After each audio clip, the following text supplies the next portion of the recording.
OTB AM. Brought to you by Avantcard Reward Plus Credit Card. Powered by MasterCard. Straight up better than your current credit card. Avantcard DAC is regulated by the Central Bank of Ireland. It's 7:30 on this Wednesday morning and you're very welcome along to OTB AM. We're with you right the way through until 9:30 this morning. We've got Paul McGinley with us. We've got Ross Munnelly with us a little bit later on. We've got Nathan Murphy with us, most importantly. Good morning. Good morning. So I want to get to a point in my life, Nathan, where I can ghost the goats, which is something that Brooks Koepka has done this week. I want to be able to pick up my phone, see a text message from Tiger Woods and say, nah, I'm not replying to that. Well, you're like that already, are you not? Kilban makes the trip to Killarney on Sunday. Hey, Eoin, can I hang out with you and all your cool young mates? And you're like, screw this old guy. You're doing that sort of stuff already. Well, I would have done that had he actually, got up off his arse and actually come to Killarney on Saturday night. It didn't happen. Kevin Kilban... The party in Eoin's Ma's house didn't happen? No, it did happen, but... Superstars? No superstars. Oh, no. And had you built it up? Yeah, we built it up. Is it the Friaries you're from? The Fireys, yeah. Fireys? We built it up. We built a doghouse for Maguire, Kevin's dog, to come down and actually, stay while Kevin was enjoying himself, and Mr. Kilban just didn't show up. But wow. It's true. I would have. Had he texted me, I would have left him on 2 blue ticks for a little while. So what you're saying is Brooks has gone to a whole new level, that when Tiger's saying, hey, any chance of a quick 9, you're like, in fairness, can you blame him? Firstly, old guy. Back is pretty much broken. Slowing you down, moaning, whining, doesn't play very much golf, won't play very good golf.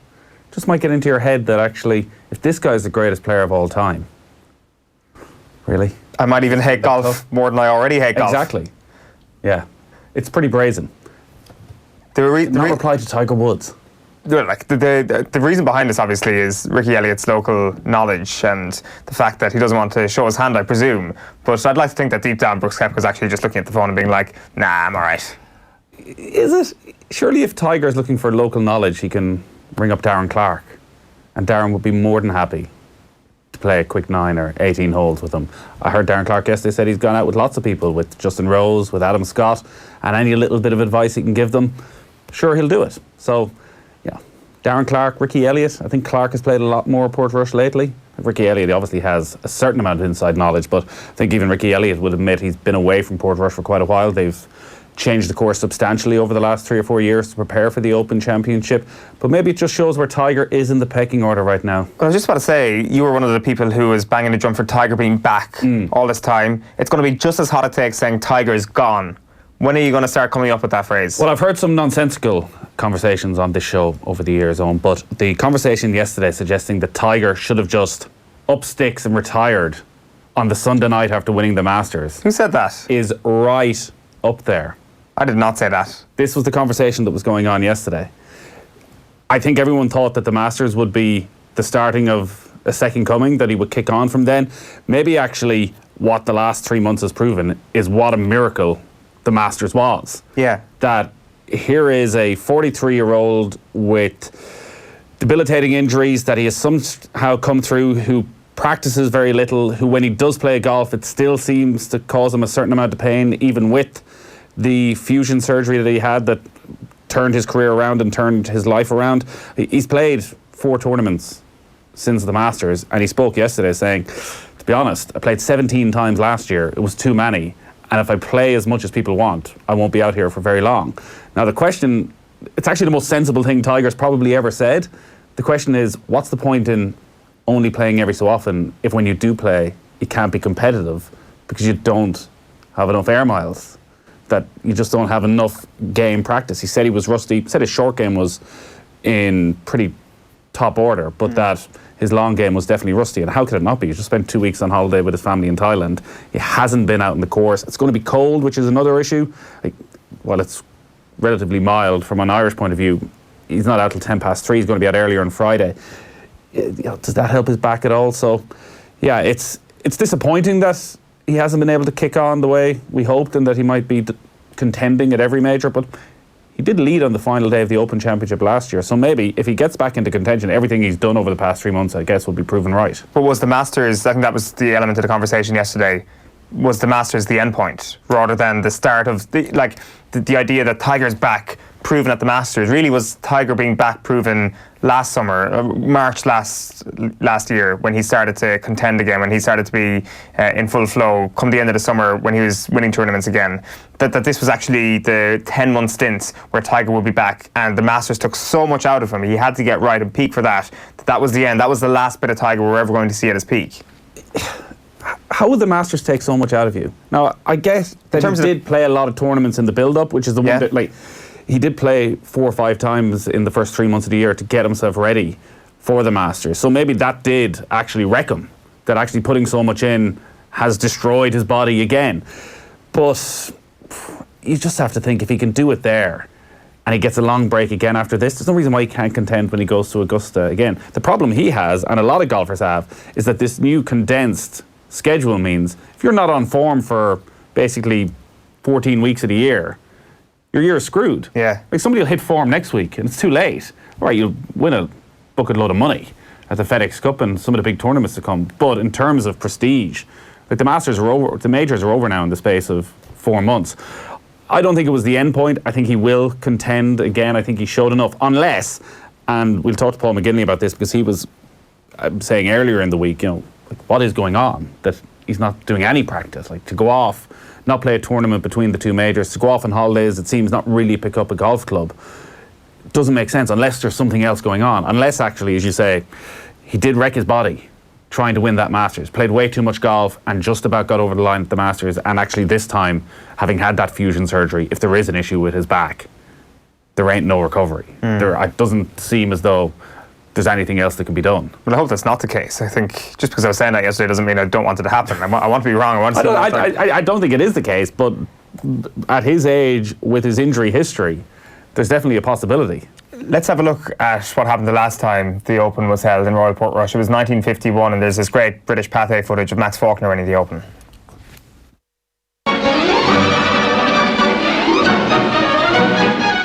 The Open Golf Championship is held for the first time in Ireland at Portrush.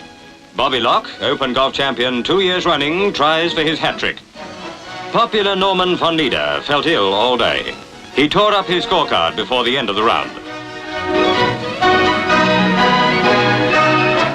On the other side of the course, former champion Fred Daly shows he's still among the best in Britain. Don't say it, Fred. A birdie, an eagle? No, just a seagull who wants to watch third of the Argentine who is running second.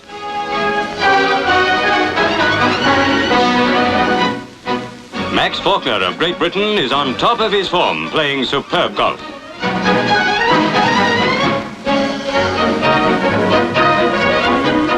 And so after 3 years, the Open Golf Championship comes back to this country. Well done, Max, and better weather next time. A 22-year-old dream comes true as Brigadier Martin hands over the trophy. Max Faulkner faces a great golfing future for himself and for his country. Which Brigadier is going to hand over the trophy this week, I wonder? Who is going to hand over? I don't know. Arlene rock up? Well, it's a good point, actually. I don't know who that is, but that was Max Faulkner in 1951. Anything else happened in 1951? Well, now that you mention it, Owen. Well, let's have a look at what happened in 1951. Okay. If you wish. Let's just bask in this. Wish. Is there some Pathé footage of this? But soon, Mayo take up once more for Joe Gilvary, despite the attentions of the back, to send over the bar.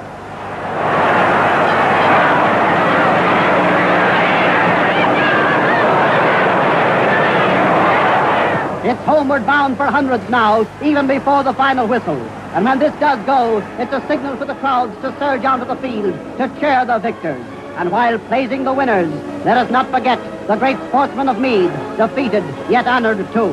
While on the Hogan stand, Mr. Vin Donoghue, a vice president of the GAA, presents the Sam Maguire Cup to Sean Flanagan. And as the crowds look on, the Mayo officials are happy with the smiles of victory. Well, that's cheered me right up. Well, the omens just keep on coming. Same weekend as Royal Portrush, back at the Open, back at Royal Portrush for the first time since 1951. Mayo up against a team they conquered in 1951. Wow. I mean, it was my sole purpose this morning was to bring happiness into your life. It was the first time I've spoken to you since Sunday. I'm not going to rub anything in. I'm not going to say anything. I can't believe you've gone 10 minutes and you haven't brought it up. I'm just here to bring happiness to you and here to, I guess we can stick in 1951 for the time being. We don't need to talk about 2019 for the time being because we've devised a brand new game show, especially for you this morning. It's called 1951 or not 1951. 5 questions. We'll see if you manage to get 3 or 4. It's happening right now. This is happening right now. Wow, just I'm came up not with it. mentally prepared, but okay. Well, you'll have to get mentally prepared. Mini crappy quiz. Kind of, but it's way worse than the crappy quiz. So thankfully there's only 5 questions and it'll only last about 30 seconds. Right. So basically I'm going to give you 5 major events and you can tell me whether or not these things have happened come 1951. So, Brazil have never won the World Cup. Take yourselves back to 1951. Okay. True or false in the year 51? 52, True. False. They won it in 50. They won it in 1950. Your 1950s knowledge needs to be better. Let's see if you can... I should have known that. Sorry, I was thinking... Get yourself back with a politics question here. Sean T. O'Kelly is President of Ireland. In 1951, is this true or false? This is probably the question you've got least chance of getting, right, is it? False.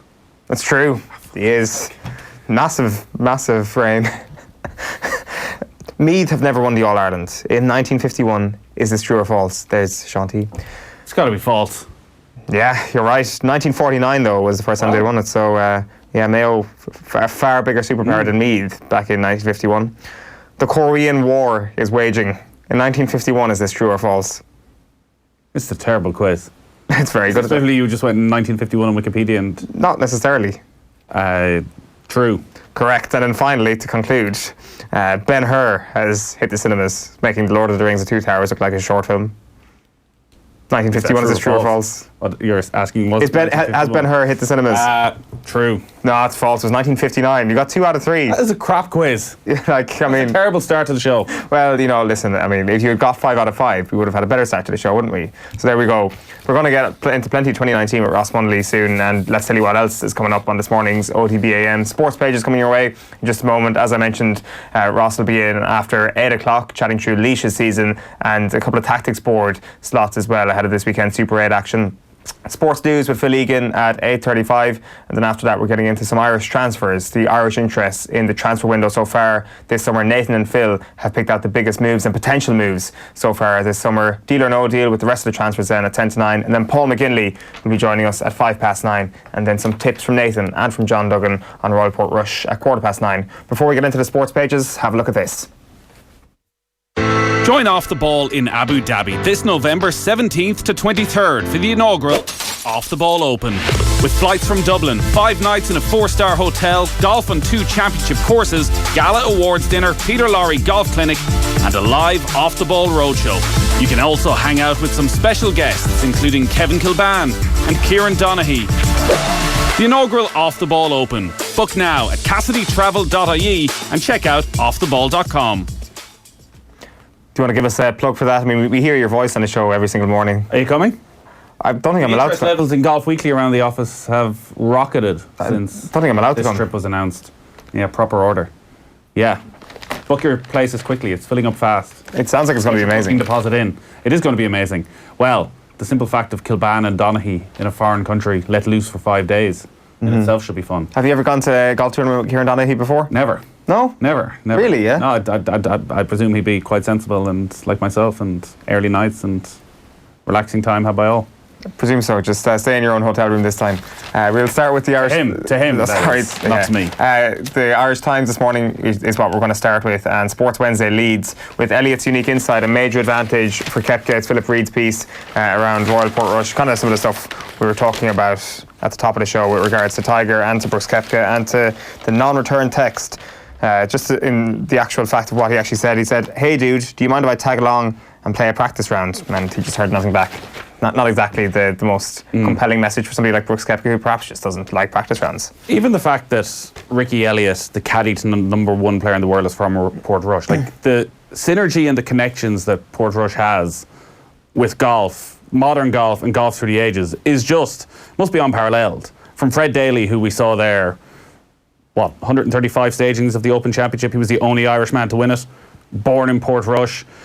First man to tee off on Thursday morning is going to be Darren Clarke, former Open champion who lives in Portrush. Graham McDowell, a major winner, born in Portrush, grew up with Ricky Elliott, who's the caddy for the world's #1 player. Rory McIlroy, the best player of his generation, holds the course record at Portrush. Every other Irish player has played there and had success in North of Ireland championships. To have that much history in one course is just insane. Yeah, I think we kind of take it for granted that Tiger Woods is up the road. Oh, for anybody who's going, and people will have attended Irish Opens down through the years, and a lot of golf fans, hardcore golf fans, travel to the UK and will go to Open Championships year on year. Like, compared to an Irish Open, I would say it's 10 times the size. You go to the range at the Irish Open, and was there on the Wednesday, and John Rahm's there, and everybody wants to catch a glimpse of John Rahm, or maybe Niall Horan if he's warming up for the Pro-Am. But you go to the Open Championship, and even if Tiger's not there, well, Rory will be there, or Mickelson will be there, or Dustin Johnson, or Brooks Koepka, or Jason Day. Like, it's every single one of the world's top 50 together in the same place. It's just on a whole different level. I don't think there's ever been, or will ever be until it's back again, a bigger sporting event on this island in terms of star power. Ryder Cup?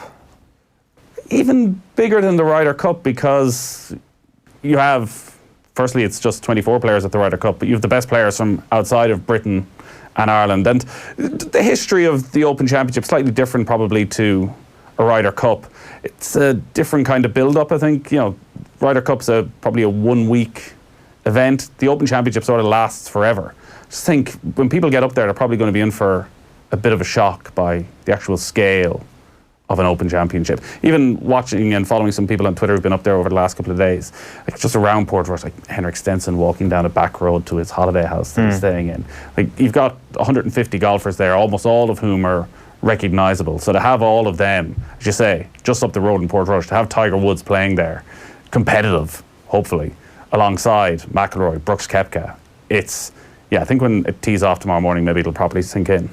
We'll get stuck into the nuts and bolts, of course, as to what's going to happen this weekend throughout the show. But just one last thing from the Irish Times. In the word of mouth section in John O'Sullivan's Portrush diary, we all know that Graham McDowell loves a cold beer or two. So he was speaking at a fundraiser for the RNLI, and he was asked which bar he would choose to celebrate if he won this week's major. And his response was, "I'll go to them all. If I win on Sunday night, the Claret Jug will be in many establishments in Portrush, probably for the next couple of days, and everyone is invited." Boom. A lot of cold beers. Have you been to Portrush? Never. Great town. Yeah? Versus, like, I'm straight away looking at the golf tournaments we've had on this island over the last month, and it's like Lahinch looked amazing, even though I wasn't down there. It'd be similar-ish to Lahinch. As in kind of one street. Yeah. Takes over. Yeah, sort of. Well, just one sort of street around the harbour. Now, the one time I was in Portrush was rather late at night and it was dark. You know, maybe they should improve the lighting late at night so you get a full sense of what the town is like.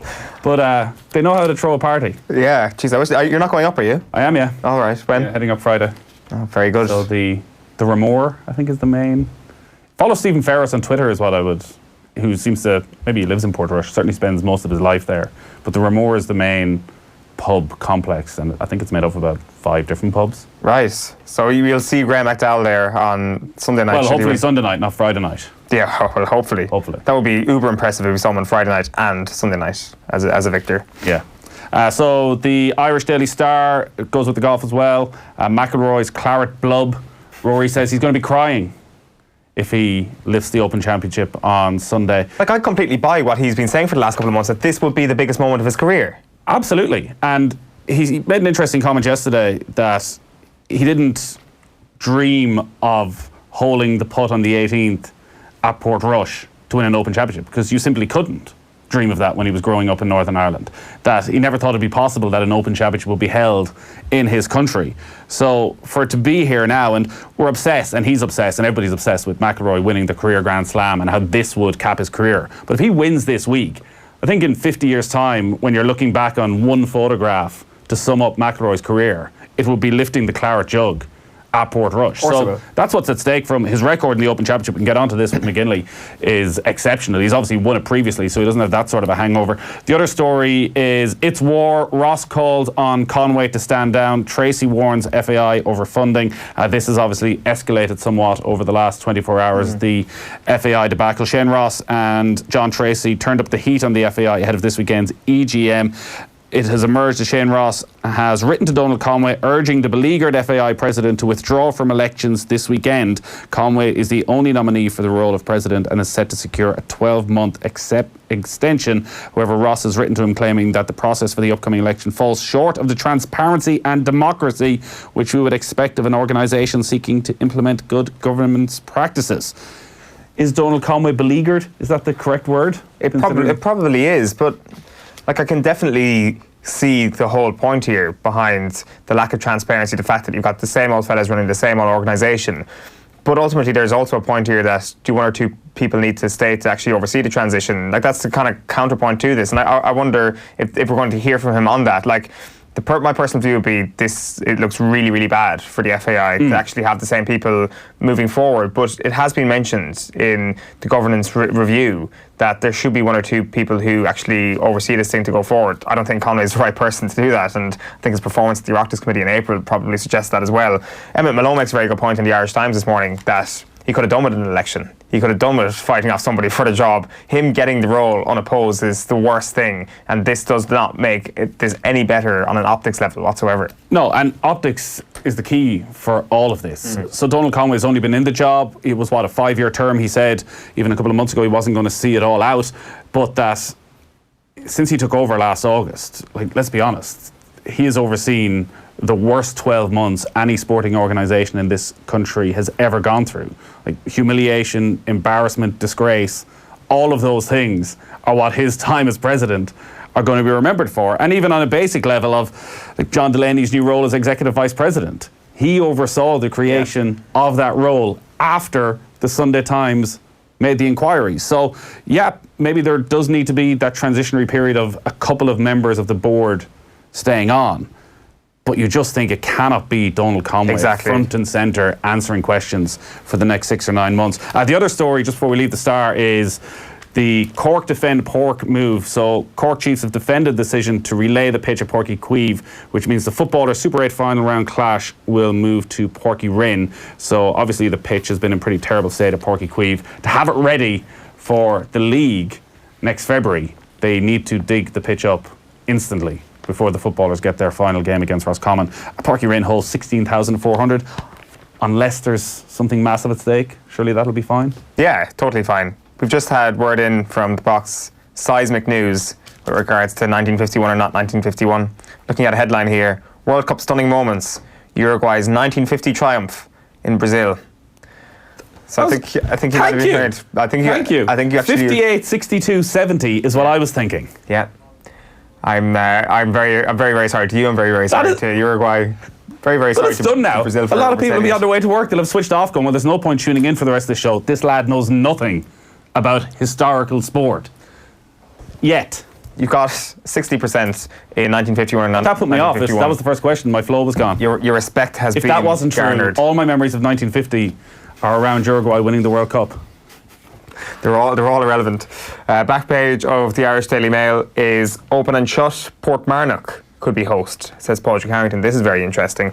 Patrick Harrington talking about the possibility of taking the Open outside of Northern Ireland or outside of Britain, that the RNA basically have they basically control golf outside of North America for pretty much all countries bar a few. That he mentioned the possibility of going to Australia, but also the potential of going to the Republic of Ireland and going to the likes of Portmarnock, of course. It's where James Sugary won his Amateur Open this year, and people kind of raised their eyebrows when they saw the Amateur Open being held in Portmarnock. But I think he's making the point that this is the Open. If you want to actually forward the Open brand, it doesn't necessarily need to be the British Open.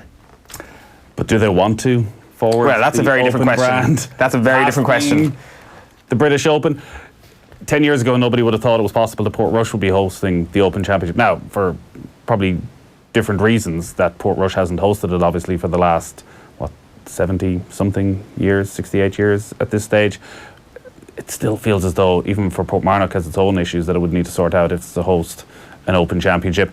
You can see why Patrick Harrington's putting it out there. It would be an unbelievable thing for Dublin if Portmarnock could host an Open Championship.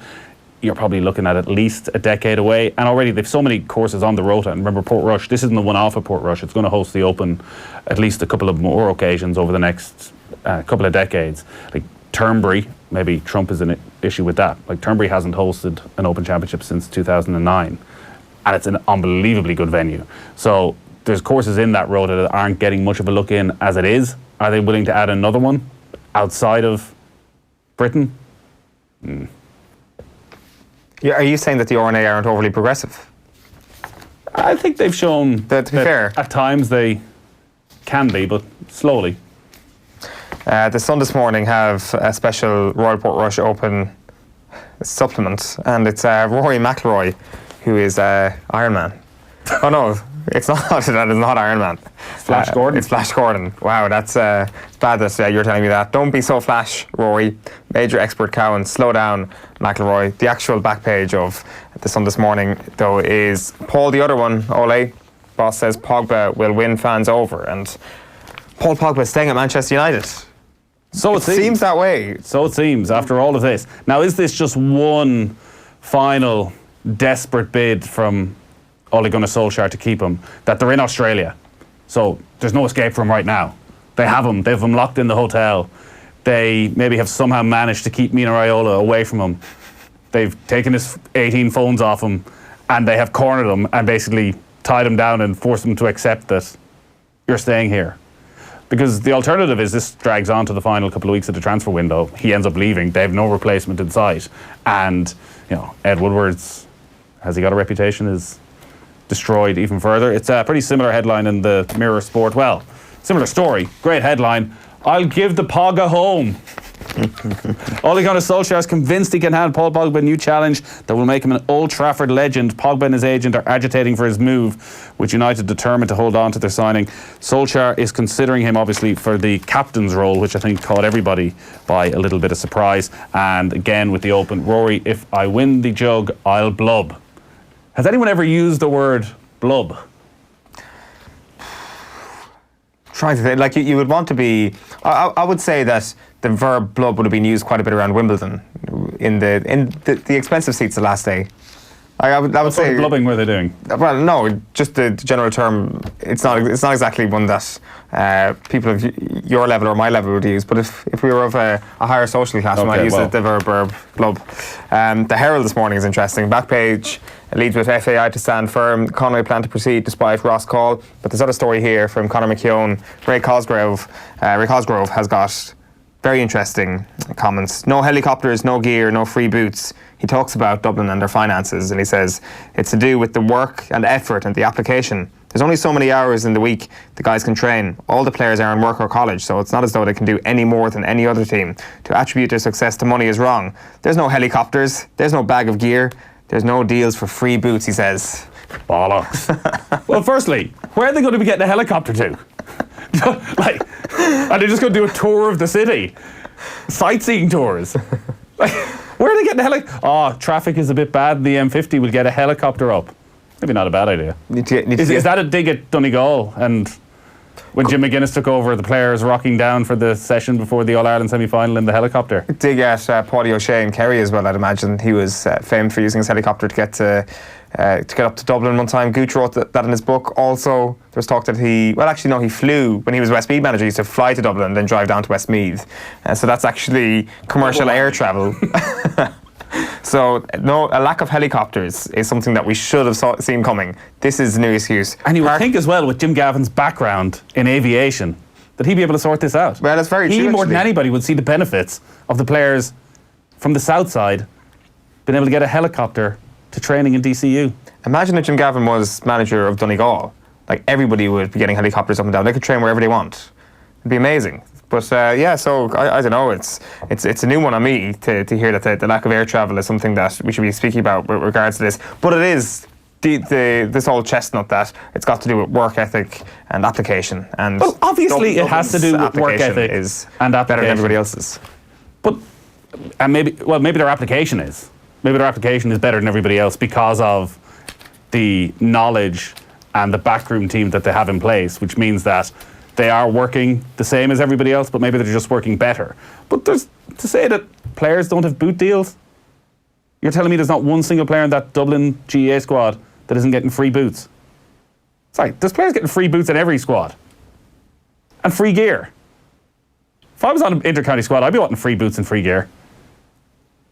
I'm not sure who's actually got the boot deals, or I'm not sure what brand it is, but you're right. Like, if I'm somebody who owns a sports shop, I'm getting everybody in to get a picture with their brand new pair of boots before they walk out the door with them. Every pundit who's on TV, except for us, gets a free suit from EJ Menswear. Not even the pundits, to be honest with you, I'd imagine. Everybody who's on television. That's what I mean. Why haven't we managed to tap into this?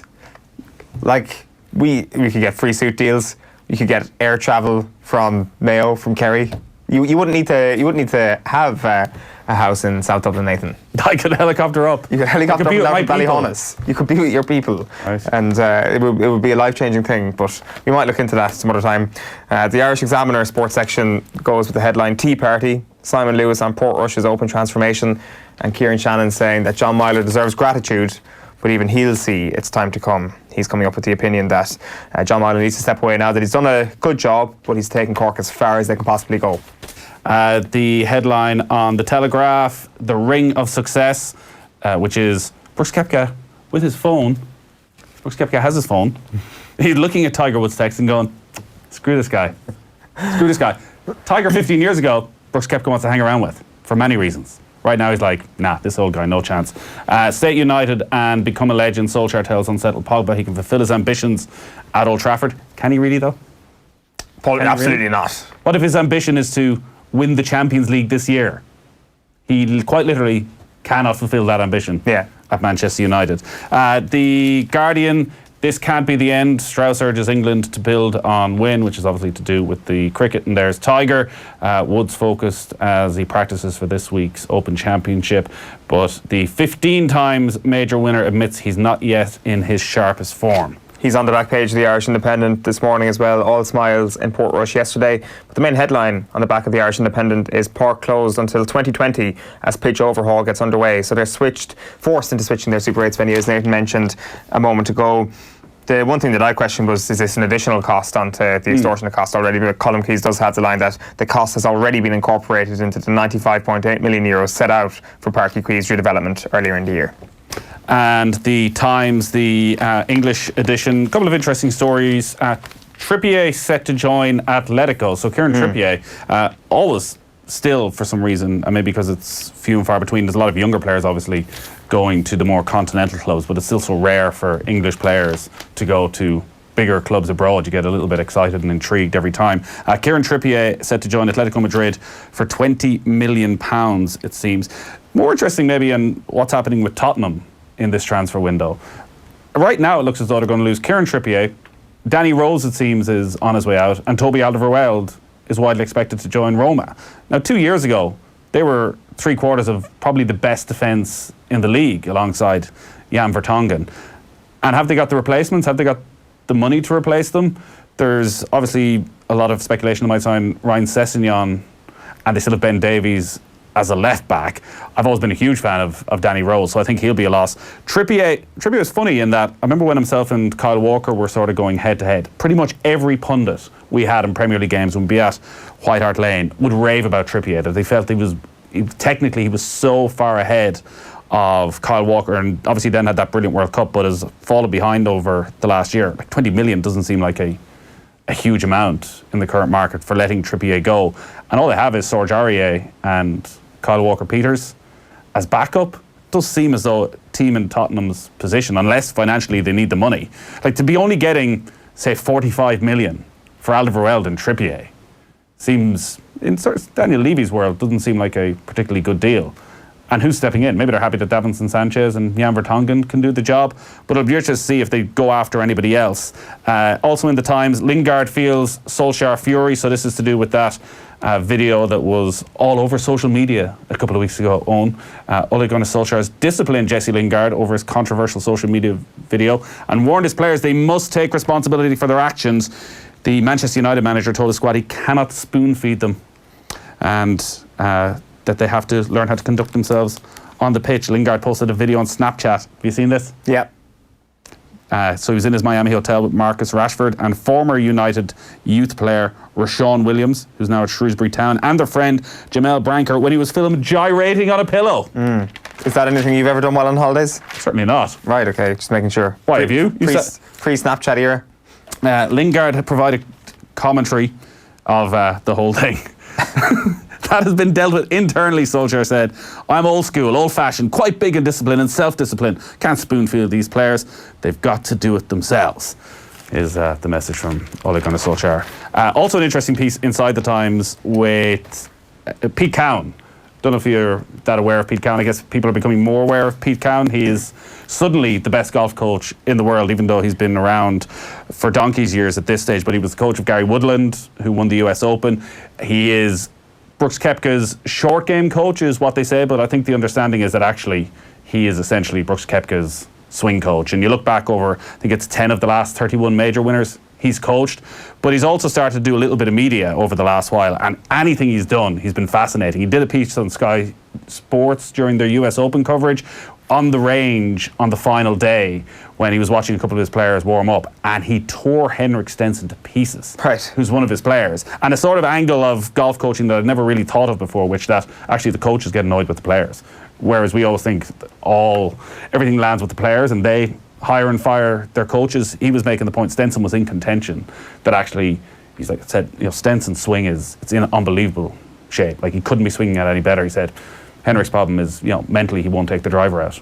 Just doesn't have enough confidence, but he can hit that driver straight all day long. But, mentally you'd have to question, like, bloody hell. So he's pretty honest during all this. Talks about Matt Wallace, who I'm sure you've covered previously, his Irish caddy Dave McNeely, who he was rude to put it mildly, acted pretty disgracefully with his general attitude towards him. He said of Matt Wallace, remember, he's going to see Matt Wallace today more than likely on the range. He's a complete idiot. The European Tour has to do something about it. A bollocking is no good. A fine is no good. He needs a ban. It's a form of cheating because you're putting your opponent off. The best thing would have been if his caddy had dropped his bag. I'd have chucked it in the bloody lake, but that wouldn't do Dave McNeely any good. Other stories he had, talks about Darren Clarke, who he worked with. So Clarke in 2011 was in absolute dire form before he won the Open Championship at Royal St George. He puts it down to working with Bob Rotella, who said the right thing on the Wednesday, but he was also involved. Pete Cowan, he says, on the Tuesday morning, this is in 2011, I talked him down off the ledge. I'd done it 1,000 times. He played crap at the Scottish Open and got hammered on the way to St George's. Didn't turn up in the course on Monday. And on Tuesday, walks down towards us on the range, shoulders down, caddy 20 yards behind. I ask him if he's all right. No, I'm not, he says. I can't play this game. I told him the weather was going to be shocking. He was the best bad weather player by far. I gave him one thing to think about, and before long he's hitting every shot. But the thing that really got him fired up was he was practicing with McIlroy, Westhazen and Schwartzel, who'd all just won majors. They were walking up 12, and to a man they all turned around and said, "Where's your major, Clarkey?" He went absolutely berserk. Yeah, so definitely well worth reading that piece with Pete Cowan. That's in the Times today. Did he go as berserk as he went to Dave McIntyre that time? Did he turn around to the three of them and go, that's a particularly stupid question? The Racing Post this morning leads with the racing. Frankie Fever hits Killarney. Superstar Jockey has 4 rides on first visit. And Speed Kings is on the back of the Racing Post. Sprint Stars could have their final chance to shine before Paris. It's Tour de France headline there. And we have the Irish news here as well. Neil Lennon on Kieran Tierney leading the way, saying they will play hardball over Tierney. So it looks like the £25 million offer is not going to be accepted too easily. And the Metro Sport as well. Wood says, give me a break. He defends his Open preparation, and the Masters victory left him drained. Right, it is 8 minutes past 8 on this Wednesday morning. You're watching OTBAM, the sports breakfast show from Off the Ball. We're talking GAA next. Ross Munnelly is standing by to join us in studio. He's going to talk through Laois Summer and preview this weekend's Super 8s games. We're also hearing from Kieran Donaghy on Kerry versus Mayo straight after these. Join Bruce Betting now for a risk-free first bet up to €100. That's right. New Irish accounts can enjoy a risk-free first bet up to €100. So if your first bet loses, we'll refund your stake with a free bet. Now that's giving you more. Bruce Betting. In store, online, and now on your phone. T's and C's apply. Please gamble responsibly. See dunlewy.net. Let's face it, the Irish summer has serious commitment issues. It's always late, disappears for weeks at a time, and consistently breaks its promises. But not us. At Electric Ireland, we're committed to giving you an 8.5% saving on your gas and electricity year after year after year after year. Visit electricireland.ie/join for the kind of commitment you deserve. Estimated annual bill €1,736. Average consumption, urban 24-hour, discounted unit rate, standing charge, PSO levy and carbon tax. Residential, dual fuel, direct debit and online billing. Terms and conditions apply. See electricireland.ie/EAB. Rates at 1st of April 2019, subject to change. If I was the Kerry management team, I'd be trying to put a full press on the opposition's kickouts all of the time, because what do Kerry struggle with? Kerry struggle with a running game. That's the perception out there. We struggle with a running game. What starts a running game? Allowing teams to get short kickouts or get kickouts out around the 45 where they're half turned and they're running at you, and that becomes a running game. Fellas get excited and they go. Whereas when you press up in them, like Kerry did against Dublin in 16, and like they had 4 on the inside line the last day to take away the short one. I'd be trying to get them in that type of a push press. Especially if a team is playing against the breeze, because you saw what Clarke had to do. He'd nothing on short, and what did he have to do then? He had to go long. But if you go long 20 times, the law of averages, you're going to win 10 and probably lose 10. But if you let a team go short 20 times, they're probably going to win 19 and you might get 1.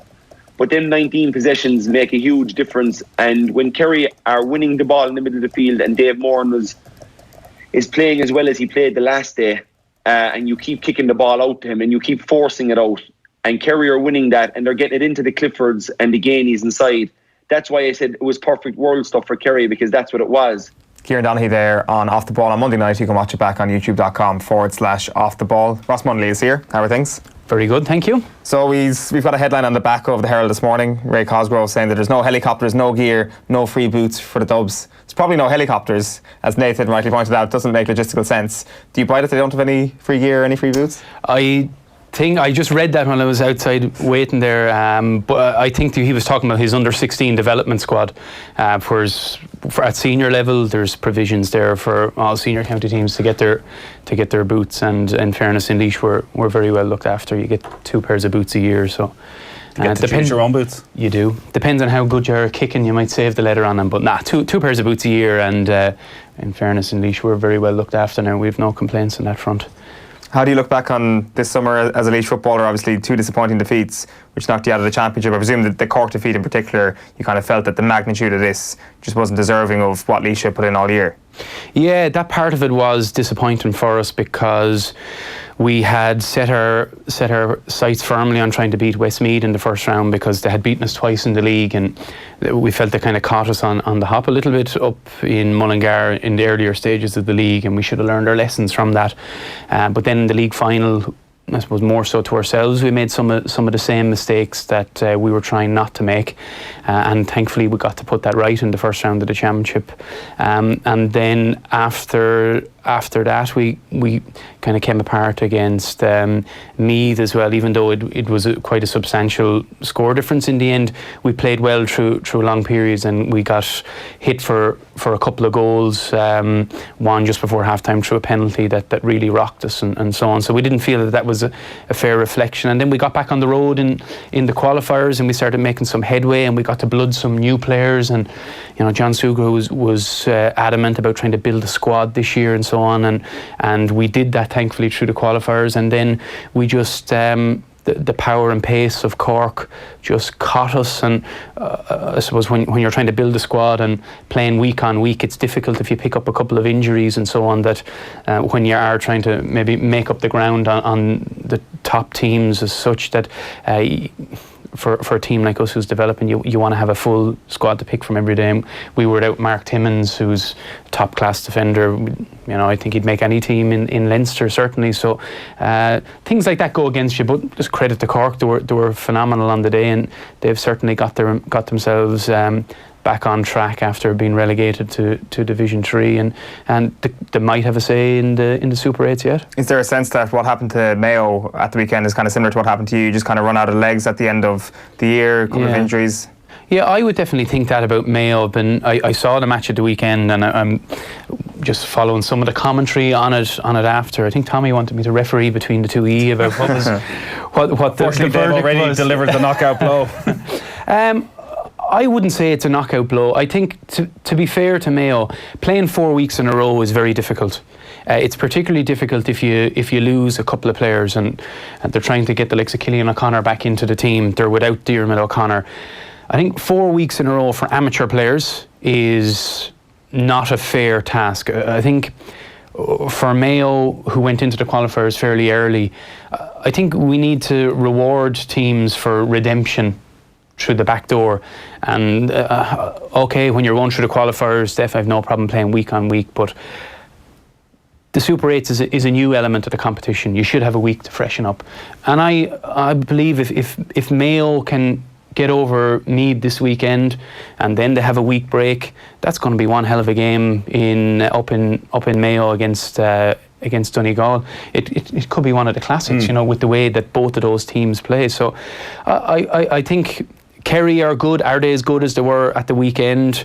Not so sure. Are Mayo as poor as they were at the weekend? I just felt they were really flat, and I think the difference is somewhere in between, but I wouldn't be writing Mayo off just yet. Do you think James Horan, I don't want to say he would have been expecting that performance from Mayo, but do you think he would have been aware that there was a possibility of that sort of performance last Sunday when he looked at them during whatever training sessions they can do on a Tuesday and Thursday night, as you say, after having 3 matches, that does that flatness just appear when the shoving match starts between Aidan O'Shea and David Moore at the start of the game? Is that when you're first aware of it? Or on a Thursday night can you go, actually these players aren't where I need them to be 3 days out from going to Kerry? I think it's a kind of a relatively new system that we have with the Super 8s, and especially if you come in off the back of a successful qualifier campaign. And let's call it honestly about Mayo. They had some difficult games. They had games that went right to the wire. They didn't really wash anybody in the qualifiers. So they were in all those games right to the end. You have the travel on top of that, and then Horn is going into that, and he's probably thinking, okay, I have to maximise energy levels here across 3 games, and we mightn't have to win all 3 of them. 2 wins might just get us through here. So I think maybe replacing Lee Keegan towards the end and things like that might have been an indication that he was saying, listen, this game could be gone here. Let's start thinking about next week against Meath. And as I said, no more than if you're a player throughout those hectic schedules, being able to manage your own energy levels and knowing what you have to do midweek, but it makes it very difficult if you pick up 1 or 2 niggles, and it's if you're a leader in the team, whereas it's hard to skip a session in those in between games where you maybe need to refresh. You probably want to get out on the field for your own mental state and get going and get some momentum behind you into the week. Whereas if you have a 2-week break, you can skip a session and hit the gym, and 3 or 4 days will replenish you and get you back. And you've travel on top of that as well, and going to Killarney last week. I just think it was accumulation of things that maybe caught up with Mayo. It's not that long ago since they had a solid league campaign and beat Kerry in the final. So as I said, I wouldn't be writing them off, but certainly for managers in the Super 8s, it's about trying to manage that 3-game phase. Should he have made more changes then? And one of the success stories, say, of the qualifier run it was seen for Mayo was the emergence of the likes of Fionn McDonough, Darren Cohn, James Carr, who backed up what they'd done in the league and had proven themselves that they could handle it at championship level. The one place he didn't really seem to have much depth was in defence. And you look at goalkeeper up to number 8, they're all incredibly experienced players. If you're talking Mayo's greatest ever team, they would be in the mix, the vast majority of them. But Keith Higgins, one of the great cornerbacks of the last 15 years, but he's 34 now. Yeah. Brendan Harris and Chris Barrett have been there for the last 5-6 years, week in, week out. It's hard to drop them, but when you're talking about that fatigue that accumulates, should he have made some other decisions and left out a couple of those players, brought in some fresh legs? Yeah, potentially. I don't know enough about it. You need to be in a squad and a group to understand what the replacements are like and what the quality of players coming through is. And do you want to, out of fairness to trying to blood players, do you want to be throwing somebody in against David Clifford or Gainey or O'Donoghue or these lads down in Killarney in a very important game? So I wouldn't be trying to tell or second guess what James Horan should be doing, but I suppose it's not really like soccer where you can you can accumulate a squad, and you can decide. You heard all the former players talk about Ferguson and how he'd say, "Now I want you in 2 weeks' time, and that's your game, and you're going to bring energy to the team." It's harder to do that in the GA because you have a smaller amount of games per season, and you want to maximise your performances in it. I know people say about blooding players, it takes a little bit of time to do that. And as I said, maybe Horn, he probably wanted to have a good league campaign, which he did. That involves using a lot of your stronger players as well. And I just don't think it's an easy mix. And especially going down to Killarney, you don't want to be cruel. I know. Oh yeah, we'd be saying if he left Keith Higgins out and we'd be saying the opposite. Brendan Harrison out, we'd be saying, yeah, what are they doing throwing rookies in? And they're top quality players, and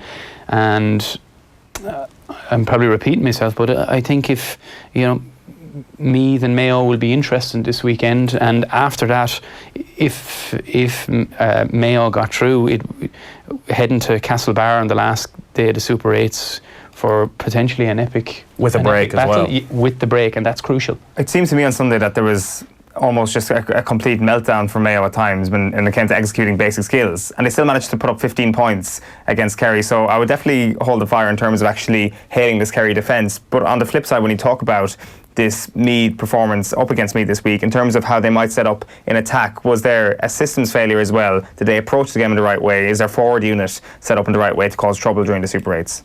From the Mayo perspective? Mayo's perspective. Yeah, I think that if you look at it, probably maybe they would have been disappointed with some of the performances up front. But then they finished the game pretty strong in terms of Cillian O'Connor smashing the crossbar. Andy Moran came in and kicked 2 brilliant points. Arguably, back in Croke Park, we might see Andy Moran from the start this weekend, and there's nobody better in the game from his perspective, from winning possession in these positions here. He's not really interested. I know his 2 points were a bit more from distance at the weekend, maybe because of circumstances or whatever, but if in terms of Andy Moran, where he operates, he wins so much of his ball in these positions, and he not alone is he a really good finisher, but he also gives the option for people like McLaughlin and so on coming in at pace that they just often feed off him and so on. And as well, I think we got to give Horn credit for throwing Cillian O'Connor back into the mix, and he was starting to look sharp in the Mayo jersey last weekend. And if you're getting back to the likes of those, and maybe you have Cohen in there as well, you're starting to look at a fairly potent full forward line.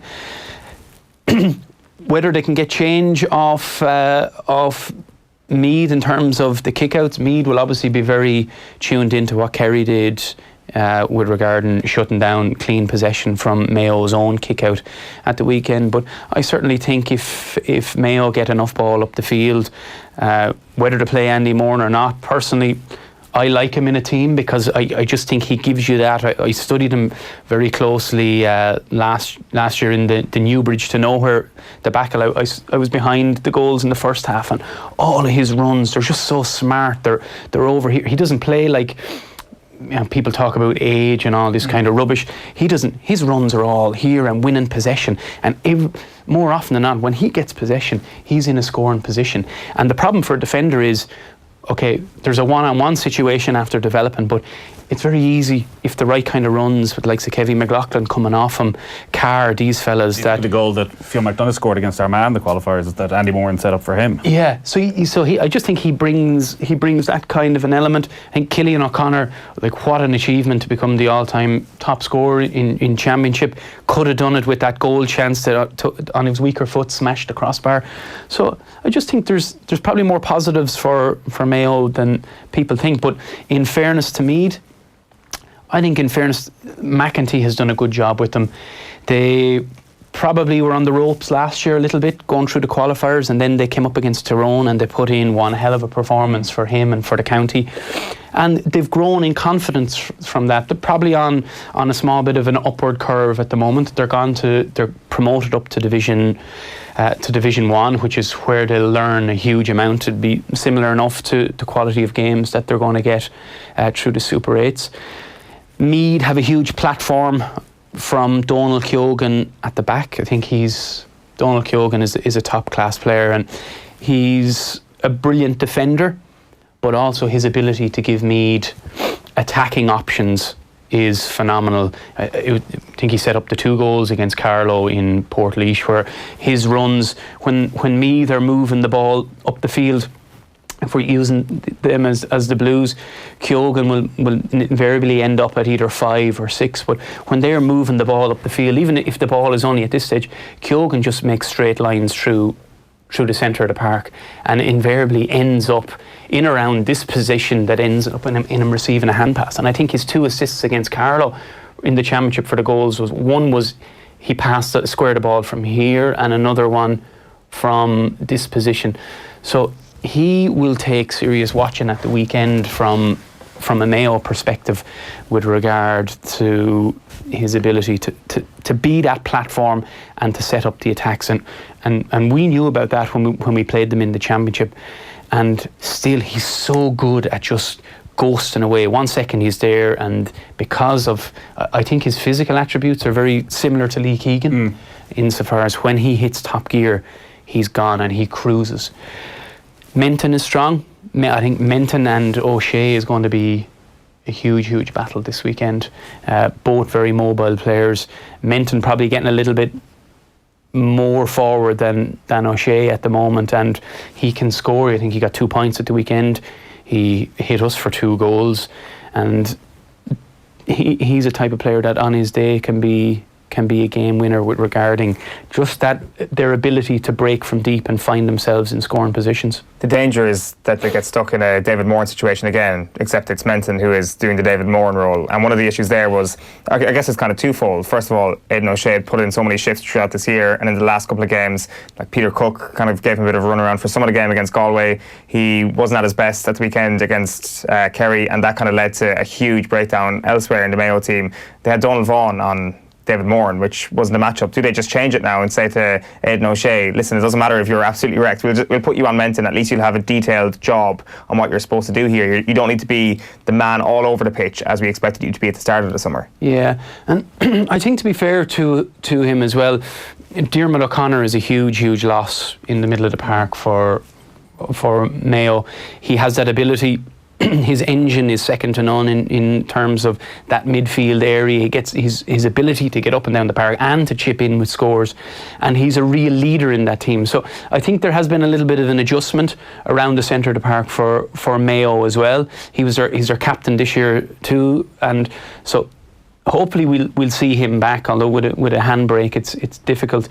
So there has been that bit of an adjustment with Donny Vaughan coming back from injury, and you're right, David Moran was phenomenal at the weekend, and I think one of the things that David Moran doesn't get the recognition for is his kick passing and his ability to find those passes. And certainly I didn't realise that until we were in training in the international rules. I think it was 2014, and this guy can put a ball on your chest from 45 yards, and the minute he gets it out around the middle of the field, he looks for that pass. So if you're in the Kerry forward line at the moment, you'd be really delighted that he's back and playing so well.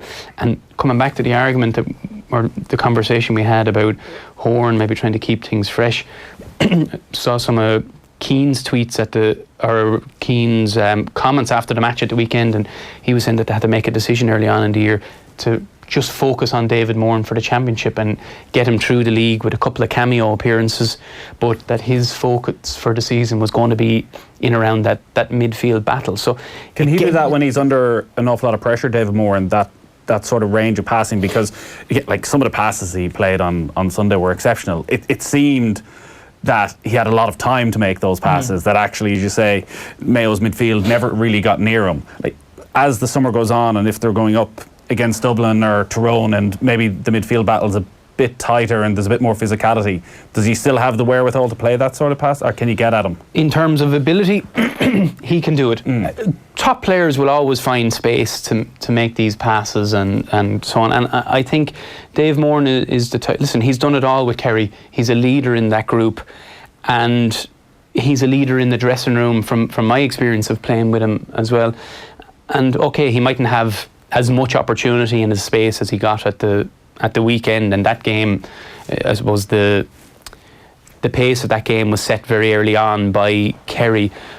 But I think he get him into Croke Park again and so on. And I think Dave Moran is capable of finding these boys on the inside line, and he's certainly a major asset to Kerry when he's fit. Part of it, though, was obviously a disastrous Mayo kick-out on Sunday. That has to be said.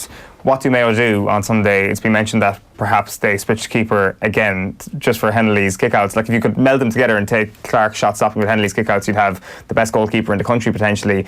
Do they possibly do that? And if not, how much can Meath exploit the Clarke kick-out? Can I just ask one thing before you answer that? Yeah. Is a goalkeeping malfunction like happened on Sunday, is that always the goalkeeper's fault? No, it's not. And I was looking at this game on the TV, so it's very hard to see the runs that are being made out the field for the goalkeeper and for the short kickouts and so on. And sometimes that can play into just being a split second off in terms of your energy levels and how tuned into the game that you are because of fatigue and so on that we discussed early on.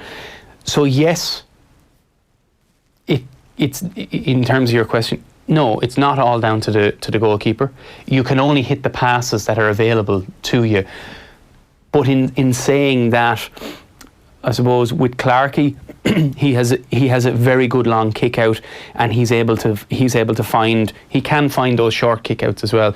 I suppose over the years, Henley has probably been selected because he can just ping them out, taking a couple of steps back, whereas Clarke takes a little bit more of a run out, and I always find from watching him that he gets them out to his left hand side. If he's in goals here, because of his right foot, he can get them out a lot quicker this side of the field. But if he's going out this direction, he needs to angle it a little bit, and you can guess what way they're going. Which is the one from the 2017 final in the final minute that goes straight out of play. Yeah, so and let's not forget, this is an all-star goalkeeper as well. He's top class. So if Mayo were to change this weekend, would it be that big? Would it be that big of a story, given how often that they've rotated these guys, even despite who the manager has been over the last number of years? So it just goes to show that it's not just linked to one manager, it's a couple of different managers that there has been this rotation process. So you have two top class goalkeepers. Maybe they might change it up a little bit, but I certainly think it fed into the overall maybe dip in energy in the Mayo team rather than. I certainly wouldn't be targeting one individual for it, because we know when Mayo are on their game and they have that energy about them, they can get their kickouts out. And do Meath just copy what Kerry did, press right up, use the sideline as an extra defender as well when it comes to those short kickouts? Well, I think given that they only have a week to prepare for it, they're going to be looking at what was part of Kerry's success last weekend, and you would be taking elements of what the opposition did to frustrate Mayo, but then you can't rely on that overly too, because if Rob Henley does play at the weekend, then maybe some of that goes out the window. And don't forget, just because Meath might try and copy what Kerry have done doesn't necessarily mean that it'll work, because Mayo will be back in training this week and thinking, okay, how can we tweak this a little bit, and how can we create a little bit more space to get those shorter kickouts going. So there's so much stuff goes on midweek in trying to prepare for these games. I think if Meath were to copy Kerry, they probably wouldn't do it as well, given that it's not their own idea. And I also think Mayo will be better on their kickouts this weekend. I think they'll be far better. One of the other teams you wanted to get your take on is Cork, because you've seen them up close. I presume they went 15-on-15 against you that day in the round 4 qualifier, because it certainly seemed, I wasn't at Croke Park on Saturday, but it seemed that was essentially how they approached Dublin. Yeah, what struck me about the Cork, preparing for the Cork game this year, was that we were coming up against, in terms of our preparation all year, going through the Division 3, a good number of defensive setups, and we played Westmeath in the first round of the championship, and they were quite defensive. Meath are fairly defensive as well at times with regards getting 14 men behind the ball at stages. Then we had Derry in the qualifiers, and we had okay, an open game with Offaly, but the last number of years coming through Division 3 and 4, it has all been about trying to break down defensive setups. What Cork brought that was refreshing against us was they just had so many players that would run at you, and they'd get the ball at midfield, and Rory Dean would be just looking for, he'd hold that ball for a split second, waiting to see a gap that he would get through. And once they get that overlap, once they took that overlap, they were very hard to take back. You know, Hurley, when he'd get on the ball, he'd take you on really aggressively, not just taking you on to try and score. This guy was taking us on to try and hit the back of the net every time, and he ended up with 2 goals. So there were that real aggressive strike running at us was caused us problems in that game, and they obviously caused Dublin problems from that perspective. So last is that the weekend template then, the strike running? Is that the template to actually get at Dublin? Well, I think it paid dividend for. Can you say that given what they were beaten by in the end up? I think you can. I suppose the argument, it could be argued forward and back on that one, but for long spells of the game, they were very effective running at Dublin. And on the flip side of things, when you look at the likes of Howard, Connacht, Callahan, Kieran Kilkenny, when they ran at Cork in a similar fashion, they also had success. So that's what I liked about Cork. That's what I think is. That's why I think Cork are starting to play to their strengths again. I was talking to one of their backroom team after the game in Thurles, and he said that they just, after the league, they just reviewed things and they felt that with the squad that they had, let's just go out and be aggressive and get 3 or 4 challenge games together. And I think they won all of them, and they played against a lot of top teams, and they just found their momentum, and they found a mix that is working for them at the moment, and they put a lot of damage on Dublin at the weekend. It's obviously been relatively successful. It's funny you talk about playing teams in Division 3 and how so many of them set up defensively. Yeah. Like, suddenly a group of players been given some freedom and being told, go out, attack, express yourselves. Yeah, and it can work. And you look at what Cork have been trying to do in the last couple of years, and I suppose the relegation to Division 3 would have dented them, but I think they were more defensive early on in the year, and so you're now going to Division 3 and 4. A lot of defensive stuff will be there again for them next year in terms of what they're coming up against. But I think their power and the physicality of some of their players and the mobility is really impressive at the moment, and they have forwards and running midfielders and halfbacks that will cause damage to teams, and fair play to them. I think they're playing to their strengths. Can they damage that Tyrone defence though, is the thing? Colm Kavanagh playing the sweeper role probably better than anybody else in the country at the moment. The sweeper role is something that Kerry were questioned with when they came up against Cork, but Tyrone have it down. Yeah, different styles in terms of Cork really wanting to go at.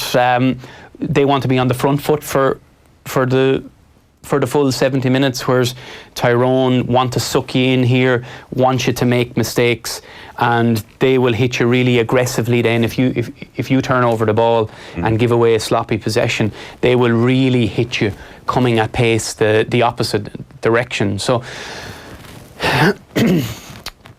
this weekend, very hard to call in that regard. It's up in Croke Park. I think Cork will still cause their defence some trouble in terms of their aggressive running. Probably fancy Tyrone with the momentum behind them to edge it out though. And we're talking about Cork being naive the way they attacked Tyrone by the end of the game. Here, listen, this is all very good analysis. There's only one thing everybody wants to know. Laois's position in the Eoin Sheahan power rankings. What about it? Where are they? The Specsavers power rankings. I actually just saw him making a couple of adjustments to that there, didn't he? 16th in the country. Well, you get in the top tier, that's good. Yeah, you're playing top tier football behind the likes of Fermanagh, Clare, Kildare. Does that great with the Laois contingent, I wonder? I think we should get him down to Portrush to give a presentation on this. The Laois today, we've a really good online media presence down with Laois today. I think if Stephen Miller catches any of this with Laois today, we need to get you down for one of his podcasts to explain that. You think they should be higher? You think he should be higher? You obviously don't. No, I think, listen, we're back up to Division 2, which is important to us. We had very disappointing back-to-back relegations a couple of years ago. John Sugru came in when we were gone to Division 4, and he said, listen, we need to rise higher. We need to be a little bit different. We need to start playing smart, intelligent football and be able to adapt to different styles of play against us and so on. And under his guidance, we've got back-to-back promotions, which is very important, because no more than Meath going to Division 1 next year and trying to survive there. And you see how Roscommon have developed, trying to stay in that division and so on, and it will have been good for Cavan as well. It's important for us to get up there and to be playing against the teams that invariably are going to be playing in the Super 8s every year, and trying to test ourselves as a group and try to bring on more and more young players and survive and be comfortable at that level. And I think with that ahead of us in the coming years, and with John looking after the team, I think we're in a good place to continue this slow development that we've had over the last 24 months. Just one thing that you mentioned earlier on in the analysis of Andy Moore, and you talk about people mentioning his age is absolute rubbish. Is that something that pisses you off? No, not in the slightest. Look, nobody knows, from the outside, nobody knows what goes on in a training. Nobody knows the level of performance of individual players because of their age and so on. So I think we saw, was it against Chelsea at the weekend, or a couple of weeks ago, did Chelsea bring on a 14-year-old and so on. Yeah. Does age really matter? In my opinion, no. Could Andy Moran cause absolute wreck at the weekend if he starts? Yes. Did he come on and look like a 36-year-old at the weekend against Kerry, who had totally dominated the game up to that? No, he kicked two superb points. So if, regard to your question, if media men like you are trying to irritate me over age, no, you wouldn't know. You can say what you want. We're going to see you back next year, basically. New 5-year deal. You've got a busy summer though ahead of you, work-wise and all that.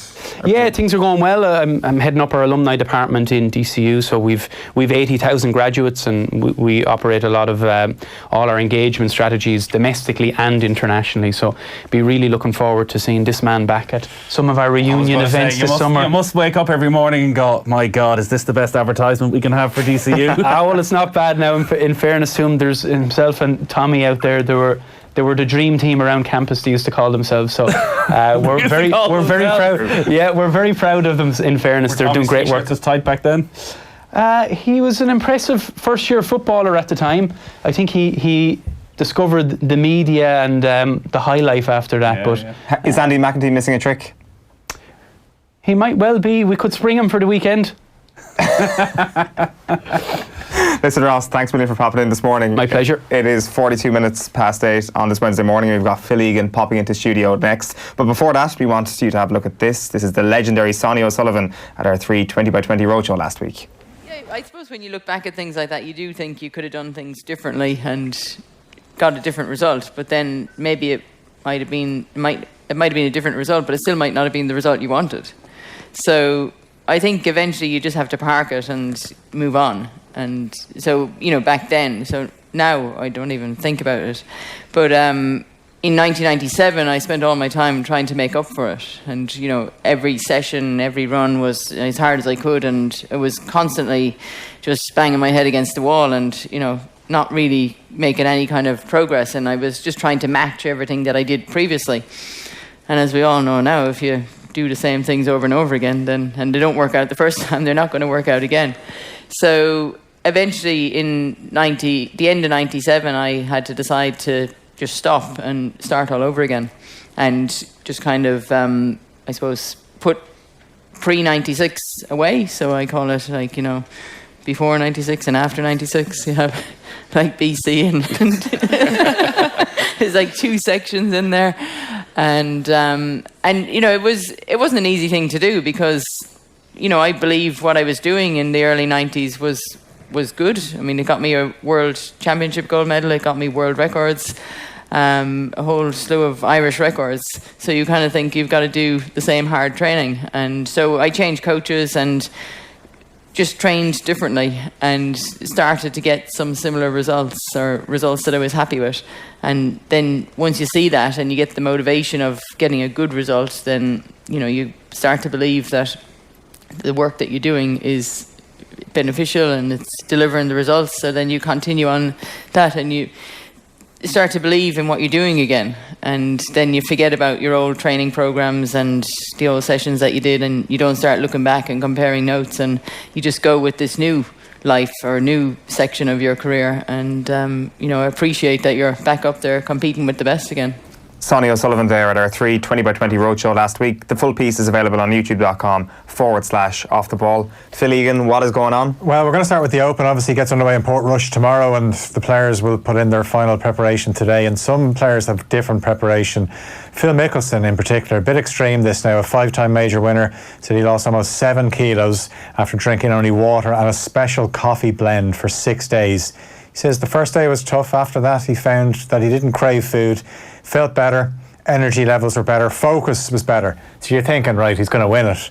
And then he does his press conference, and after all that, Mickelson says he doesn't actually expect to contend at Royal Portrush. I'm not happy with the way I have been on the course, off the course. I'm not happy with my focus, my fitness. I'm certainly not happy with the way I've been playing, and I don't have many expectations this week. I'm here because I love playing. I love this tournament. I love playing links golf, but really my expectations aren't high. Sorry, was this a 6-day or a 6-week?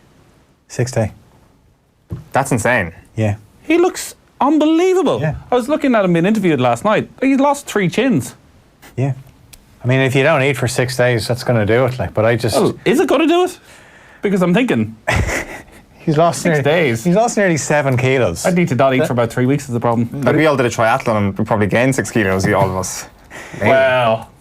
if you want to bring up the triathlon on, it's not going to end well for you. No, it's very true. We're in a hurry here, Phil. Keep going. Okay, we'll talk about Dundalk, and their manager Vinnie Perth expects Michael Duffy to be in the squad for tonight's Champions League qualifier away to Riga FC. Duffy and his partner are expecting their first child, so the Dundalk midfielder didn't travel to the Latvian capital with the rest of the squad. The first leg finished scoreless at Oriel Park last week. Perth says he expects more of the same in terms of approach from Riga tonight. I think it's a very similar game. I don't think they're going to be much more different. They will be a little bit more expansive. In all the league games, they tend to play with those 2 big number 6s and someone ahead of them. So they play a 4-2-3-1 system. Their wingers are very narrow in Oriel Park. I'm not sure they can be as narrow in this sort of pitch. So we'd like to think the venue might suit us a bit more than Oriel Park. Yeah, that game kicks off at 5:30 Irish time. Celtic also in action. They have a 3-1 lead over FK Sarajevo heading into the second leg in Glasgow. That game gets underway at 7:45. Fleetwood manager Joey Barton's been charged with causing actual bodily harm. A man was left with facial injuries following an incident in the tunnel after their League One match at Barnsley in April. So Barton is now due to appear before the magistrates on the 9th of October. Cork manager Ronan McCarthy has made one change for Saturday's Super 8's clash with Tyrone at Croke Park. Cillian O'Hanlon, who missed the game against Dublin due to injury, comes in for Paul Kerrigan. Tonight, Wexford and Kilkenny go head-to-head in the final of the Leinster Under-20 Hurling Championship. That one gets underway at Wexford Park from 7:30. And Frankie Dettori is in Killarney for day 3 of the July Festival. The first time he's been at the County Kerry course. There's 4 rides across tonight's 7 race card, which gets underway at 5-6, and also racing at Fairyhouse today as well at 20-6. It is Deal or No Deal time here on OTBAM. It is 8:48 on this Wednesday morning. Nathan, you're very welcome to your first edition of Deal or No Deal. You haven't been joining us. Phil, as ever, you're welcome. Today we're focusing in on Irish transfers, and we're putting Nathan and Phil in control of the transfer window for one morning only. You have 3 dream moves, 3 Irish players who you want to see get a new club. Who are they? We've asked you to come up with 3 names. Nathan, we'll allow you to go first. First up, James McCarthy. Needs to get a move, preferably to a Premier League team. He's been linked with potentially Newcastle if Steve Bruce takes over. James McCarthy, you think back to the end of Euro 2016 and we have this midfield triumvirate of himself, Jeff Hendrick and Robbie Brady, that's going to guide us through the next 7-8 years to major championship after major championship. Since Euro 2016, James McCarthy has started a grand total of 7 Premier League games. He has just had the most horrendous luck. with injuries, and even from an Everton point of view, we obviously all remember Seamus Coleman's leg break as this huge story. Like, McCarthy's missed far more time through the various different knee injuries and has just fallen out of the picture completely. Even in these extended squads, he's stopped being named in them. I thought he might have even come in for the June internationals. He came off the bench, his one and only appearance last season. He played 20 minutes when Everton beat Manchester United 4-0, and you thought maybe that'd be enough to get him back in. But like, we don't know who or what James McCarthy is anymore. Maybe. What do you suspect he is? Well, I suspect at this stage with all the injuries, he's never going to be the player we thought he was going to be when 2011, 2012 we were desperate for him to declare for the Republic of Ireland. He was the initial Declan Rice, that maybe he may turn his back, maybe he may go play for Scotland, maybe he mightn't be allowed to play international football. We've rarely seen glimpses of him as this controlling midfielder that everyone thought would ultimately end up at Liverpool as maybe a successor to Steven Gerrard. He's never been that. Now you just hope he can get back a full season under his belt and be a tidy player. Like Stephen Kenny coming in, you would think if James McCarthy had a year's football under his belt, James McCarthy would play every single game under Stephen Kenny. He would play at the base of that midfield, would keep things ticking over, would set the agenda in terms of passing football. You've also gone for McCarthy, Phil. I was asked for the three, and obviously Nathan had picked his three, and I said it outside. I was like, my three are, and they were the exact same three as Nathan. All right. Okay. But I've come up with original thought. I've come up with a few alternatives though, as well. And another one is a midfielder, and someone who hasn't been capped by Ireland yet, Dan Crowley. Spent a lot of time in Holland, and there's actually an interview with him in the Telegraph with Sam Wallace today, talking about how when he was in with the England underage setup, just wasn't for him. Feels Irish, obviously he wants to declare, but there's talk that Birmingham now are interested in him. He said he likes playing in Holland because he's playing football. He said he can't stand sitting on the bench, and that's why he got so frustrated. But he maybe is the time for him now to come back and play Championship, probably Championship to start off with, and maybe... Is his ceiling much higher than that? We don't know. I mean, because he played in the top tier of Dutch football. That's going to suit players that are technically good footballers. I mean, look what happened to Jack Byrne. He had a great season there, and all this expectation came back, and he's kind of rebuilding himself at Shamrock Rovers. So maybe Championship will be a good place for Dan Crowley to start. Any word on any fallout from Dan Crowley in the Dutch Cup final? When he was dropped, played every game all season and was then dropped. Mick McCarthy went over and he was sat on the bench. Yes. I think he was pretty vocal afterwards as to how pissed off he was about it. He doesn't like, as he said in the interview, he said, I don't like being on the bench. He wants to play football. He said, I don't worry about money. He said, I just enjoy playing football, so why would I sit on the bench? So whatever move he does get, or if he stays in Holland, he has to make sure he's playing football. But I suppose the most important thing is we want to see him, what he's made of in the Irish jersey. What's your other one that's not Callum O'Dowd? So we'll get to Callum O'Dowd in just a moment, Nathan. Robbie Brady. Now, I'm saying this without the knowledge of how his pre-season is going and what Sean Dyche's thoughts are.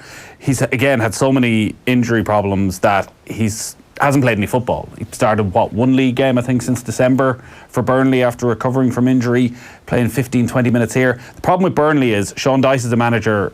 When you're in, you're in, and when you're out, you're out. Like, I've often brought up the story of Stephen Ward with this, where Stephen Ward was doing commentary with us on News Talk because he was doing nothing else. He wasn't even in the Burnley squad. And we were doing a game at Anfield, and he was saying that day, this is 4 years ago, just before Euro 2016, I remember December, saying, I'm going to have to go into Sean Dyche in the next couple of weeks and tell him I need to leave on loan because I want to play at Euro 2016 and I need to be playing football. Burnley left back gets injured the next week. He plays, I think, 84 of the next 85 games for Burnley. So once you're in, you're in. The problem is Robbie Brady, because of his injuries, has been very much out. So you wonder if he can, even in pre-season, do enough to force his way back in. He just needs to play football. I'd almost love to see Robbie Brady go to Leeds, one of the good Championship clubs. That'd be brilliant. All the Irish players to go to Leeds. That's where I want Callum O'Dowd to go. I want any Irish players that need a move, go and play under Bielsa. Well, I'd love to see Robbie Brady go to, even though I'd say he'd be very reluctant to drop out of the Premier League, and I would imagine there'd be options, even the likes of Crystal Palace, maybe some of the newly promoted teams, maybe Sheffield United might be looking at him even if he was available on loan. But you'd love to go and see him, I just think, dominate, get his confidence back, go into a league where actually he is one of the top 2 or 3 players in the league. And maybe that for 6 months or a year might do him the world of good. Because obviously Mick McCarthy has shown a lot of faith in him, and even though he hasn't played football, has pretty much stuck with him. You could see what it meant to him when he got that goal against Gibraltar in the final minute. So I do think he needs a bit of a move. Let's briefly talk about Callum O'Dowda. Are you both on the Leeds bandwagon for him? Yeah, attacking footballer, and it's kind of between him and Robbie Brady for that right-hand side in the Irish team. Mick seems to be favouring James McLean on the left all the time, so I would prefer O'Dowda at the moment, but I think when Brady, if he does get back to his best, then he'd probably be a better option. But I've always liked O'Dowda. He had injuries towards the end of the season with Bristol, and I know he's been linked with Fulham, but yeah, I just think if you want attacking players that want to express themselves, Leeds is the place to go. Are you picking Fulham or Leeds if you're Callum O'Dowda? Callum O'Dowda, I'm probably picking Fulham. Yeah, move to London, bright lights, good wages. Fulham's a nice club, and Leeds, while right now we're looking at it going, yeah, you want to be working under Bielsa. It could be an absolute basket case. He could be out of there in 3 months, and you find they go for a usual championship style manager, and that doesn't suit Callum O'Dowda. Again, I think, much like Robbie Brady, a good championship club rather than a Premier League team. I've never seen enough of Callum O'Dowda to probably rate him as highly as a lot of people do. Like, I can't see him getting a move to a top 10 Premier League side. So therefore, are you going to a side in a relegation scrap where you say, if he is a more technically talented player who wants to express himself, you're not going to get that in a team that's fighting for survival. But like, it's gone a little bit quiet, but it doesn't seem like there's any way back from it at Bristol. No, and again, we haven't seen the best of him, because when he seems to get into a flow and score a few goals, then he picks up injuries. But since the time we saw him play for Ireland at Turner's Cross in that game against Belarus before the Euros, which was a shocking game, but he lit the place up when he came off the bench. He was so good that night. Well, the team was so bad, but he stood out that people thought, you know what, you'd nearly throw him in the 23 because he was the only bright spark of the night. But another one I picked, and he's a Premier League player, he's quality, Shane Duffy. You know, he used to play for Everton. He's the kind of player that I think he could get into the Everton team. I think he's good enough to play for Everton. Yeah, there doesn't really be any talk about him at Everton. Obviously, Zuma's gone back. Yeah. They have Yerry Mina there as well, alongside Michael Keane. I've never been convinced by Michael Keane, but nobody seems fully convinced that Shane Duffy can play ball to the level you would want for most of these teams, like to get it down and pass. I think he's underestimated in that sense. Like, even as have your ball player alongside him as an out-and-out defender, he's right up there. You see Lewis Dunk this week been rated at what, 35, 40 million. 40 I would million. have Duffy as a far superior defender to Dunk. Even, I don't think Dunk is this unbelievably technically gifted centre half, but again, maybe it's just that English premium. It'd be good for Shane Duffy. Now's the time, you would think, this summer, next summer. So Shane Duffy to go up, Robbie Brady to go down, basically, is what you're saying? Yeah. I don't, like, where else does he end up? Maybe if Harry Maguire leaves Leicester, I don't see him as a Brendan Rodgers type centre half, but him and Johnny Evans together at the back, not the worst idea. We're going to move on to transfer rumours, and Phil, I know you've got to go in a moment, so we'll put a couple of these to you. First of all, the big story updates that we're going to start with here. So last night, Matthijs de Ligt arrived in Italy to complete his £67.5 million move to Juventus. Is that the deal of the summer? For Juventus? Well, yeah. I mean, Chiellini's not getting any younger, so this is like the heir to the throne. So he can learn from Chiellini. They haven't paid huge money for him. Juventus seem to be very good at this, where they don't pay extortionate prices. But then again, Premier League clubs tend to have to pay a hefty premium. Last one before we let you go. Dani Ceballos, 22, is close to signing a one-year loan deal with Arsenal, according to Mundo Deportivo, with the Londoners set to pay all of his €3 million annual wages. Will this be a shrewd move by the Gunners, and will he make a real impact at the Emirates? I just hope he's not another Denis Suarez. I said it before that I think Arsenal need to really be looking at the other end of the pitch and keeping out goals rather than creating goals. There's only one Denis Suarez, Phil. We're going to let you go. We're going to continue Deal or No Deal with Nathan, and back to the rumour mill, continuing with the rumour mill. Tottenham's Christian Eriksen is being linked with a move to Atletico Madrid. Real Madrid and Manchester United are also reported to be in the mix. Where is he going to go, in your view? Do we believe Madrid want him? How legitimate do we believe the Manchester United links are at this stage of the window? Well, as you know, Owen, while most of ye chumps sit in here in a morning and speculate, I go out and do proper journalism, and you might remember I spoke in depth to Christian Eriksen about his future and where it may lie. And I could tell from his eyes, even if not from his words, that he wants out. What is it about the I want to leave Tottenham eyes that stuck out that particular evening? It was the way he turned his back on me and ran at full speed. The lack of the eyes from Christian Eriksen. So he's leaving Tottenham. Where's he going to end up? One word. Real Madrid. Real Madrid, okay. But if he goes to Real Madrid, presumably Pogba doesn't go to Real Madrid. Well, Neymar doesn't go to Real Madrid. There's a real possibility that Pogba's going nowhere. So, does he end up? What's best case scenario for Tottenham? He goes to Real Madrid in the next couple of weeks, and they get all that money in, and maybe they've already spent all that money on the midfielder from Lyon. And Ndombele.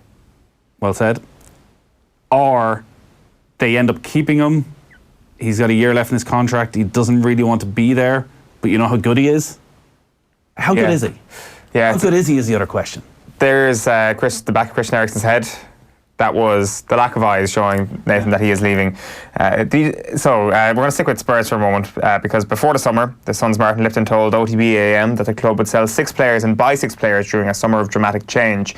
England left back Danny Rose will not travel with the Spurs squad on their pre-season tour to Singapore as he is set to move on. He's expected to go for £25 million, but it is unclear if a specific deal is in the works.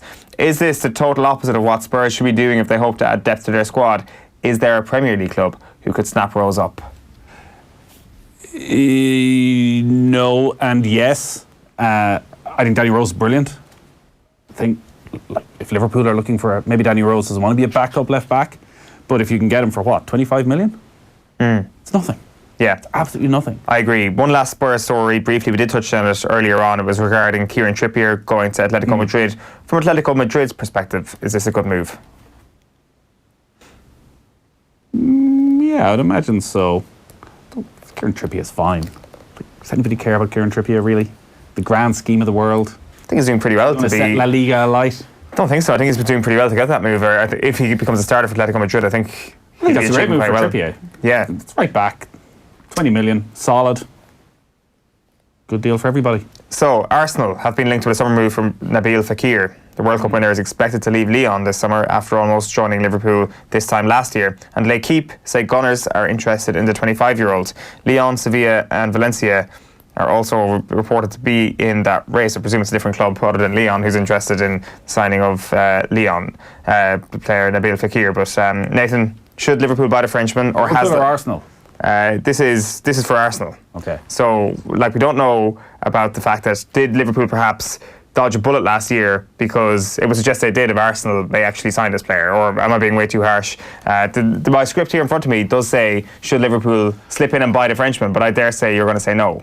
I'm going to say no. I think Arsenal need to sign somebody. This could end up being a catastrophe of a transfer window if other deals don't go through and suddenly somebody goes in for Lacazette or Aubameyang. Where's the joy for an Arsenal fan right now? Where's the buzz? Where's their excitement? You're talking about signing somebody on loan. No, they need somebody that gives them a month of what might happen, what could happen. Maybe Nabil Fekir proves Liverpool wrong and there's nothing wrong with him injury-wise at all, and Arsenal have got themselves one of the best players in the league next season. I don't think Liverpool should sign him, but I think Arsenal should sign anybody with any sort of quality because they're lacking in it. We've got all over the pitch. Rapid fire questions to wrap up, Nathan. I want one sentence from you on these. Paul Pogba will play for which club at the end of the summer? Real Madrid. Does Neymar leave Paris Saint-Germain and where does he go? Yes, Barcelona. How much will Harry Maguire sell for? £84.7 million. Oh, very specific. Will Madrid get rid of Gareth Bale? Yes. Much better performance than 1951 or not 1951, I must say. Well, good rapid fire. At least you got the questions right this time. You are watching OTBAM. That was Deal or No Deal. This is the Sports Breakfast Show from Off the Ball. OTBAM is sponsored by Avantcard, powered by MasterCard. And Paul McGinley is joining us live from Royal Portrush next. Before that, though, let's go back to the Off the Ball Golf Weekly Open with Conor Moore at Power Score 2 weeks ago. Last year, the captain's prize in my club, so it's the big competition. And I only kind of really started playing golf last year. I played a bit before that, but I was more into the GA stuff. So I gave up playing football last year. And my uncle was the manager of the team. I think I was getting dropped anyway. He was delighted when I said to him, I think I'm going to pack it in. He was like, oh, Jesus, no. And then But apparently he was behind me back. He said, he made an easy decision for me there, But so I started playing loads of golf, and I got into this really rich vein of form last year. I was off 20, and the captain's prize was on, and I went out the first day, and I went out the night before, and I was mad hungover. And I woke up and I was lying in bed, and my dad was the captain of the club. So this is his big day. And I look at my watch, I'm like, oh shit, I'm late. So I go into the brother. He was out with me and we're playing together, and I'm like, get the stuff, come on quick. So we drive out like 1,000,000 miles an hour out to the golf club. I run up to the tee, throw the bag down. My father's there getting a picture with every single person that tees off for the captain's prize. And he looks at me and he looks at the watch and he goes, what's this? And I was like, and he goes, you're an hour and a half early. And I was like, what? I'd read the tea time wrong when I was into bed. I was like half dying or whatever. So for the first time ever, I warmed up. So I was like chipping and I was like putting, so I had nothing else to do for an hour and a half. And my brother actually went in for the cure. I think he had 2 Heinekens. He played terrible when he went there. But I ended up shooting the lights. I had a 68, an 86, which was my best score at the time. So I had a 66 net. And I was leading qualifier going in, and I was playing against all these guys that had been trying to win this for years. And I was telling Tiger this, because he was asking, do you play much golf? And I was telling him about the captain's prize or whatever. So all week, my driving was pretty bad, but my putting was great. And all week I was like, if I get the driving right, like, I'll murder these boys. I was like, I'm off 20. So I stand up in the tee box, and I'm saying to myself, if I stand out in front of people all the time and all that, like, pressure, what pressure? So I get up in the tee box and I drive it smack right down the middle. And my outlet has to be impartial. He's like, oh, best of luck. And he's there when I'm walking off, he's like, come on out, do it, So it goes down the middle, and I pitch onto the green, and I'm about 14 feet above the pin, downhill putt. And I stand up, and I actually was walking to the green, and in my head I was like, what will I say tonight now for my speech? I was looking at the 2 lads I was playing with, and there were 2 I think, former captains and stuff, and I was like, I'm gonna murder these boys. I was like, and then all of a sudden I hit I don't know what it was, but I stood up in the tee, and I was grand. And when I stood up in the tee, or not the tee, sorry, on the green, and I grabbed the club, my hands were like this. And I was kind of going, like, what is wrong with you? I was like, I don't care, I'm not a golfer, I'm just here having a crack. So all of a sudden I hit this putt, it goes about 4 feet in front of me, another 4 feet, and then it rims the hole and goes in for a 3 putt. So the second hole comes up, I 3 put that again. And I was telling Tiger this, and I was like... And in this kind of detail? Oh, yeah, we were there all day. Sure, yeah. What else would he be doing? But I was like, so I had this 3 putt, and I was like, I lost it. And he's like, dude, it can happen. First club championship, and, championship. He's like, get nervous, and that'll happen, But, experience, and you'll be good. I was like, I lost it by 3 shots. He goes, oh... And I was like, I had 9 3 putts and a 4 putt. And he goes, fuck, that's a lot of putts.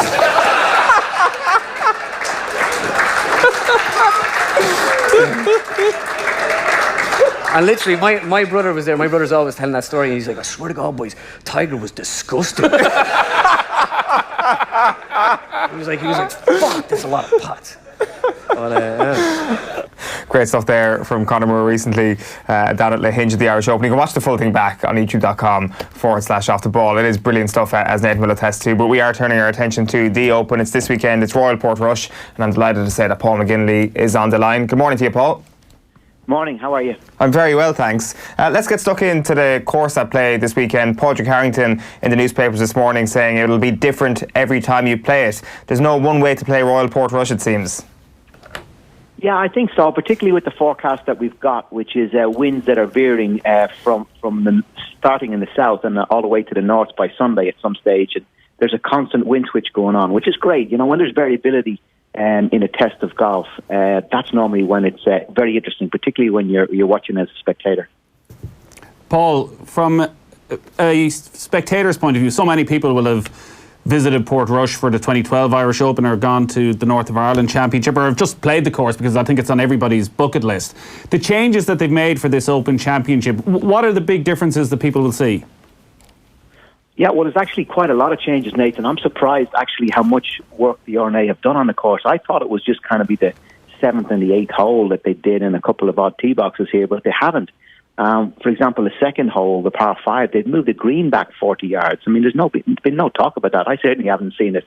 It's moved back and left, and they've tried to reconstruct it in a similar way than the previous shape of green, but just made it longer because they couldn't put the tee box back because the road is there. Third green, for example, another one again. They've created a new pin position back left. They flattened out that green. So there's been a lot of work has gone on, a lot of thought has gone onto it. A lot of infrastructural roads have been built internally on the golf course to get the big heavy machinery around and building the stands and stuff that they did. And obviously the old 16th is now the 18th. So it's quite a different golf course than certainly the one I grew up on playing in the north of Ireland. You're obviously acutely aware of the history of Portrush and also, I guess, the politics that surround the hosting of golf championships, particularly major championships. Like, in terms of this week for Portrush, for golf in this country, like, just how big a deal? Is it possible to quantify how big this is in terms of getting Portrush back on that Open Championship rota? Yeah, well, I mean, on a number of levels, Nathan, it's huge for our island of Ireland here because, you know, again, we're on the map. Lahinch went very well. We had some unbelievable pictures that went around the world. I know that a lot of the golf clubs have been inundated with inquiries about people coming over and playing. Fáilte Ireland, Tourism Ireland, and Northern Ireland Tourist Sports this week too. You know, they'll be putting these amazing images out, big spectacular images from an airplane overlooking the golf course, and people are going to be watching going, wow, this is amazing, I need to go to this place. And that's the legacy more than anything else, is the money that it brings into the economy and the money that it will leave in the economy, not just this week, but what's going to happen in years going forward. And that's, you know, that's very hard to quantify, but it's certainly, you know, hundreds of millions, you'd have to say. And the more we can frequent, you know, their minds with images like this and having Royal Portrush on the Open rota, and, you know, having Irish Opens on great venues around with great spectacular views, now that's going to really benefit the economy, and maybe one day we have the Ryder Cup back as well for the same reason. And those things are important as a tourism tool to bring money into our economy, create jobs in the economy, leave money in the economy, and, you know, everybody in the island of Ireland will benefit. Yeah, and on that, we've had really extraordinary quotes really from Padraig Harrington this morning, saying that he thinks that the Open should be played in Portmarnock at some stage. He's not saying it should happen at any stage in the near future, nor will it happen at any stage in the near future. But do you think that would be something that the RNA would be open to eventually? I think so, yeah. RNA, if you think about it, they're very clever in how they've gone about this. You know, they understand the sensitivity of the politicalness of bringing it over here. They didn't jump in straight away and said, yes, we're going to bring it here. Slowly, you know, they start calling it the Open Championship. They made sure people didn't refer to it as the British Open. You know, one little small step. Then the Irish Open, when it was on here, you know, they watched very closely. They got involved. They watched everything that went on there. They started engaging with the club at a very senior level, and just finding out, you know, how much appetite there would be from the club. And then they engaged with the Northern Ireland. All of this stuff was going on behind the scenes without people knowing, and slowly they were putting in people's minds that this could be a possibility. So when it did get announced, it wasn't a massive surprise. And I think we're seeing the same thing and the same kind of tactics again employed by them regarding Portmarnock. We had the Amateur Championship there run there last month, or 4 weeks ago, which was a huge success. Obviously, it's still a big step to bring it down to the south. But, you know, I think, you know, things are ongoing, and a lot of things have to happen between now and then for it to get announced. But I would say that they're, quietly working behind the scenes to possibly do it, because Portmarnock, not only is it a fantastic golf course and, you know, maybe one of the very best in the British and Irish Isles, but it's also in a capital city, which has got huge commercial ramifications for them as an organisation. So, yeah, I would be surprised if it's not on the radar and if they're not working behind the scenes to hopefully make this happen. I think we'd all welcome it if it were to happen. Yeah, for sure. And the capital city point is a very good one. I was just about to say, though, that what we saw at the Irish Open recently, the fact that everybody got to enjoy themselves so much, you look at it and you say, this is the Irish Open, why can't we make it a bigger thing again? I mean, we have amazing golf courses down in the Republic of Ireland as well. This is clearly something that we're able to do. We've seen the show that we can already put on at somewhere like Lahinch. Yeah, I think so. That's absolutely the point. And, you know, I didn't say it just for the soundbite, but, you know, there was a constant noise about Rory not playing, and, you know, Rory went playing and he's not playing in the field. Everybody keeps getting concerned every year in the field. And my view is that, no, the Irish Open should always be bigger than any one player. We've got a great history of all the great champions have won. You know, Rory's won himself, Seve has won, Langer's won, Faldo has won, Woosie has won. All the big names in European golf have won. And I think we should create something really special around this Irish Open and make it a must a must-go-to event from the player's perspective to say, look, I'm going to go to Ireland because I know the crack is going to be great. I know the golf course is going to be great. I know it's going to be sell-out crowds, and it's just going to be such a fun week.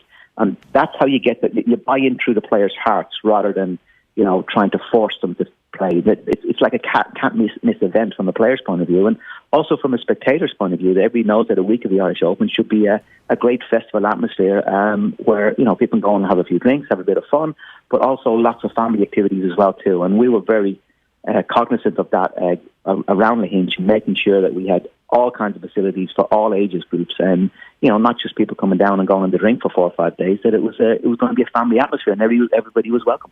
Yeah, and I don't think there's any question that you certainly hit the mark in Lahinch a couple of weeks ago. You mentioned Rory there, and he's on the back of all the papers today, talking about just what it would mean to him if he were to win this Open. And thinking of Rory this year, like, we're all obsessed with the Grand Slam, and we'll probably spend another 6-8 months after this week looking ahead to the Masters and obsessing about Rory and the Grand Slam. But in terms of his career, to win an Open Championship in Northern Ireland would probably actually top everything, even a career Grand Slam. This could well be the moment, if on Sunday he walks down that final fairway and he's leading the Open Championship, this could be the photograph that people look back on in decades to come as the defining moment of his career.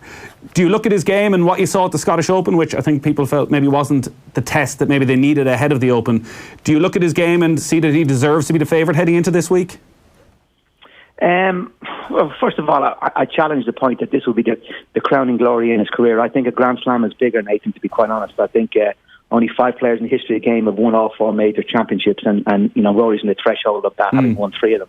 So I think that'd be bigger. I think it would be from a personal point of view, it would mean a lot to obviously win in Northern Ireland.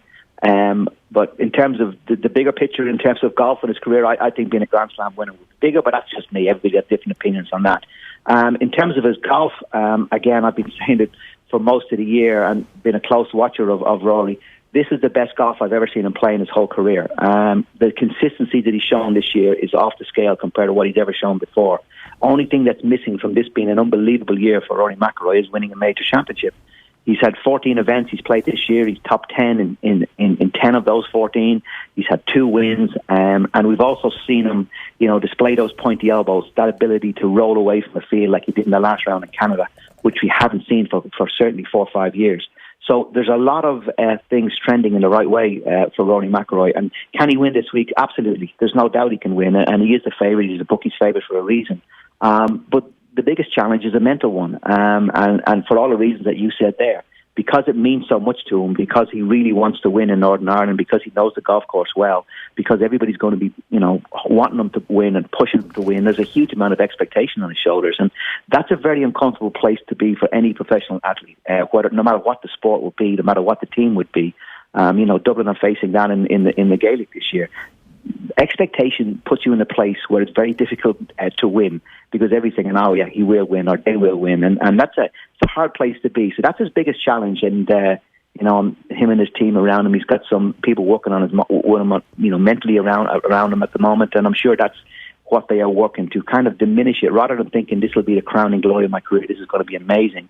You've got to feel like, look, I've got to get through the processes, and I just got to keep on playing golf, and whatever will be, will be. And I think the main thing for him is to get in contention, Nathan. What we've seen a lot from Rory is that he gets out of contention, and when he gets out of contention, that's when he frees up and off he goes. So getting off to a good start is really key, and getting into the heat early on in the tournament is going to be key. And luckily, he's got an early draw on Thursday, so he's got an opportunity to get out and try to get something into the 60s, 67, 68, which I think is going to be on this week. Would really put him in the heat and up and running. There's obviously tons of pressure on him. Is there a chance, though, that the course itself just brings an element of comfort to him? Like seeing some people this week talk about the 61 he shot there in 2005, saying that he took a driver off the tee on 16 and nobody expected him to do that. It was a ballsy move, and I wonder, will that invigorate him to do something similar when it comes down to it this weekend, if he is in contention? Yeah, I think the home course, again, going back to the very quick question we talked about, I think a little bit of that is nullified by the fact that there are so many changes on this golf course. There's so many new angles with the tee boxes. They've had to find a lot of yardage with the distance the guys hit it now. They've found a lot of yardage with new tee boxes, and a lot of the angles have been changed.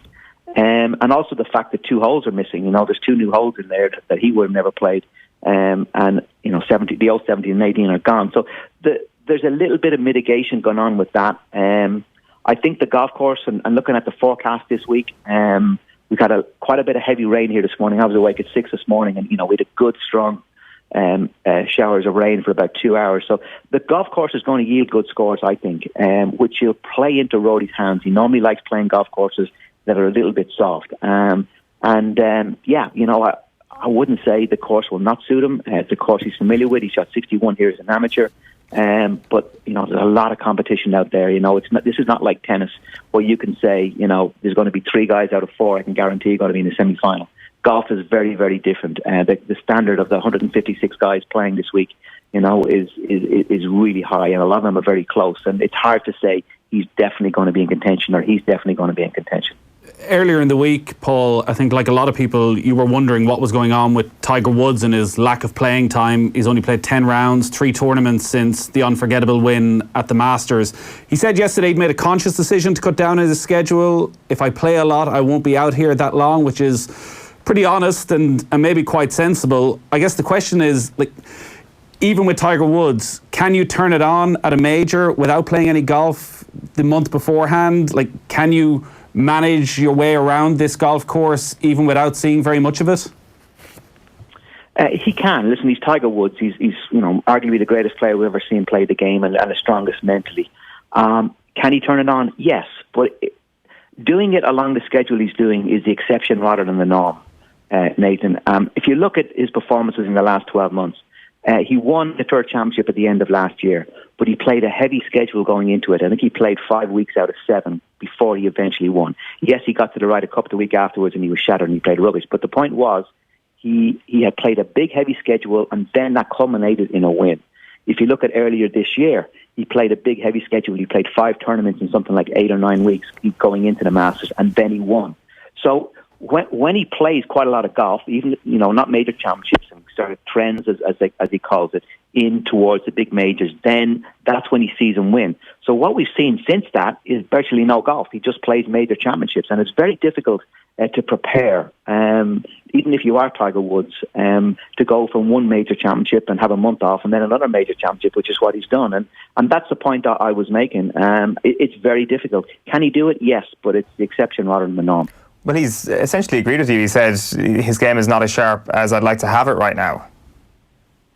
Yeah, well, if that's the case, why not put a little bit more effort in? And why not? This is not just a Tiger Woods, but I'm really surprised that guys don't. I'm going back to use a tennis analogy again. None of those players. You watched Federer last week, and you watched Djokovic. They all play grass tournaments before they go into Wimbledon. They don't go from playing hard court and then a month later they turn up at Wimbledon and off they go with a couple of sessions on the practice course at Wimbledon on grass, because it's 2 very different games. It's the same here. You go from playing those very green, lush golf courses that you have on the PGA Tour, and then try to turn that into playing in a links golf course. It's a very, very different form of golf. And again, look, it's the exception rather than the norm. Molinari did it last year. He was the exception, but I think the stats will tell you 6 of the last 8 winners of the Open Championship have either played the Irish or Scottish Open in preparation before they went on to win. So, there's always exceptions. There's always outliers out there, and certainly Tiger Woods is an outlier. But links golf is a very, very different form of golf. It's a different style of golf, and it's a different mentality and different shot-making skills you have to do it. And even when Tiger Woods was winning, Open Championships, he was spending his time, as everybody knows, down in Waterville and places like that for 4 or 5 days the week before he went on to win. So, look, Tiger Woods is Tiger Woods. He knows how to prepare, and everybody does it differently. And Molinari did it last year. Went from playing in the John Deere and came over and won the Open. So it's not cut and dry. But you have to go with what the majority of people are doing in order to attain success. Very quickly, Paul, who's going to win this weekend? Again, we'll sit here and it's so hard to pick. I'll give 2 names. I'm not going to go down the road of the ones you would all expect. John Rahm is I think, I spent a lot of time working with the RNA and finding out how they were setting up Royal Portrush for this week's Open in terms of green speeds, green firmnesses, fairway widths, rough heights and all that. So I think, he'll be well prepared and confident coming off the back of his win in in the Dubai Duty Free Irish Open. And then the other guy I like, and I think because it's going to play a little bit soft this week, and because there's not going to be a high winds, I will be expecting a strong performance from the American players. And the guy who's really trending a little bit off the radar and really trending, and there's one recently, is Patrick Cantlay. And I think he's got the skill set to win around a links golf course, particularly his short game. And short game, the big correlation between the guy who has the best short game and winning an Open Championship, that's the big correlation. And he's certainly up there in the stats in terms of scrambling and putting, as well as a lot of confidence, having won a few weeks ago. Paul, thanks a million for taking the call this morning. We'll chat to you soon. Pleasure, guys. Thank you. Bye-bye. Thanks, Paul. Paul McGinley there on the line previewing the Open. We're going to get John Duggan's takes right after these. Join Bruce Betting now for a risk-free first bet up to €100. That's right. New Irish accounts can enjoy a risk-free first bet up to €100. So if your first bet loses, we'll refund your stake with a free bet. Now that's giving you more. Bruce Betting.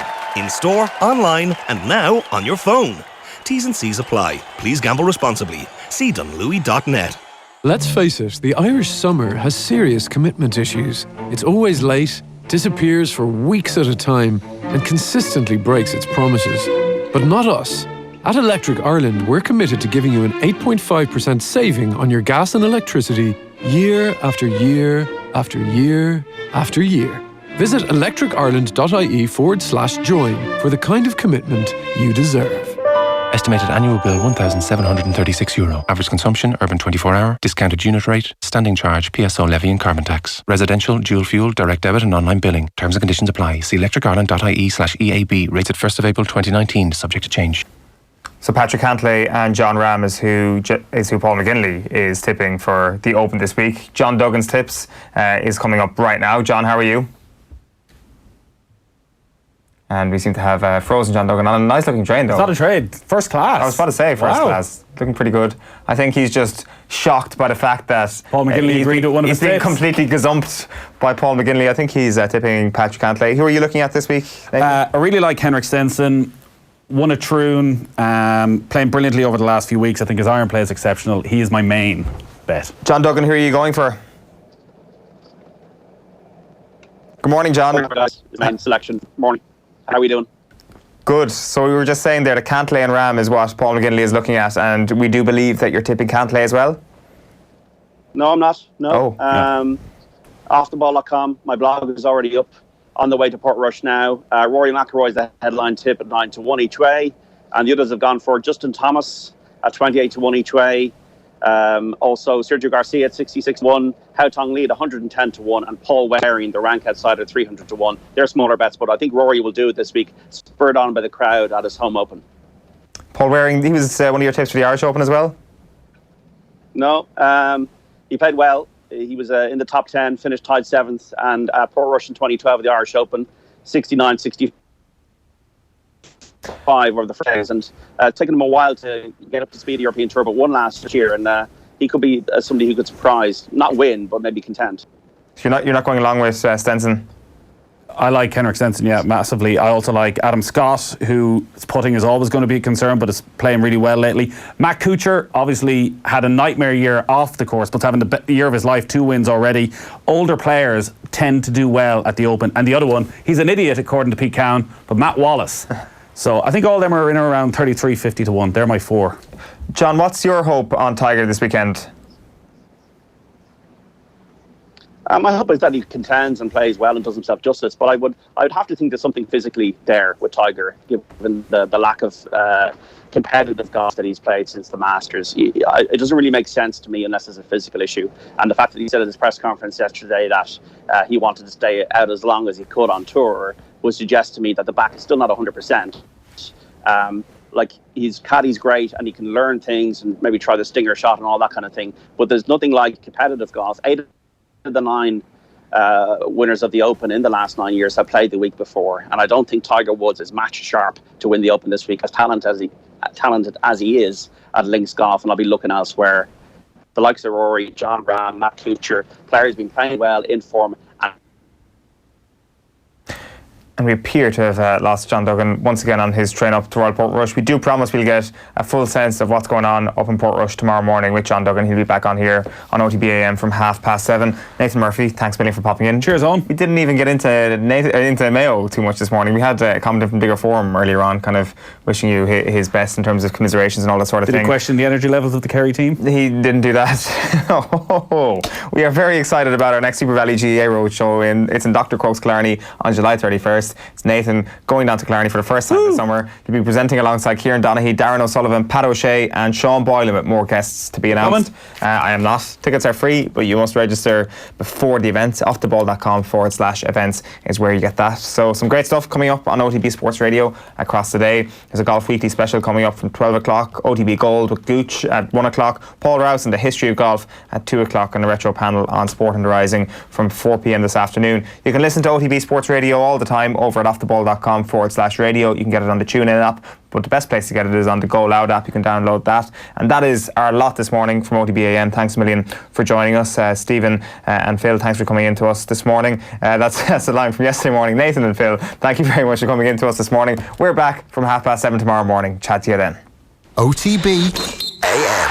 Brought to you by Avantcard Reward Plus Credit Card. Powered by MasterCard. Straight up better than your current credit card. Avantcard DAC is regulated by the Central Bank of Ireland.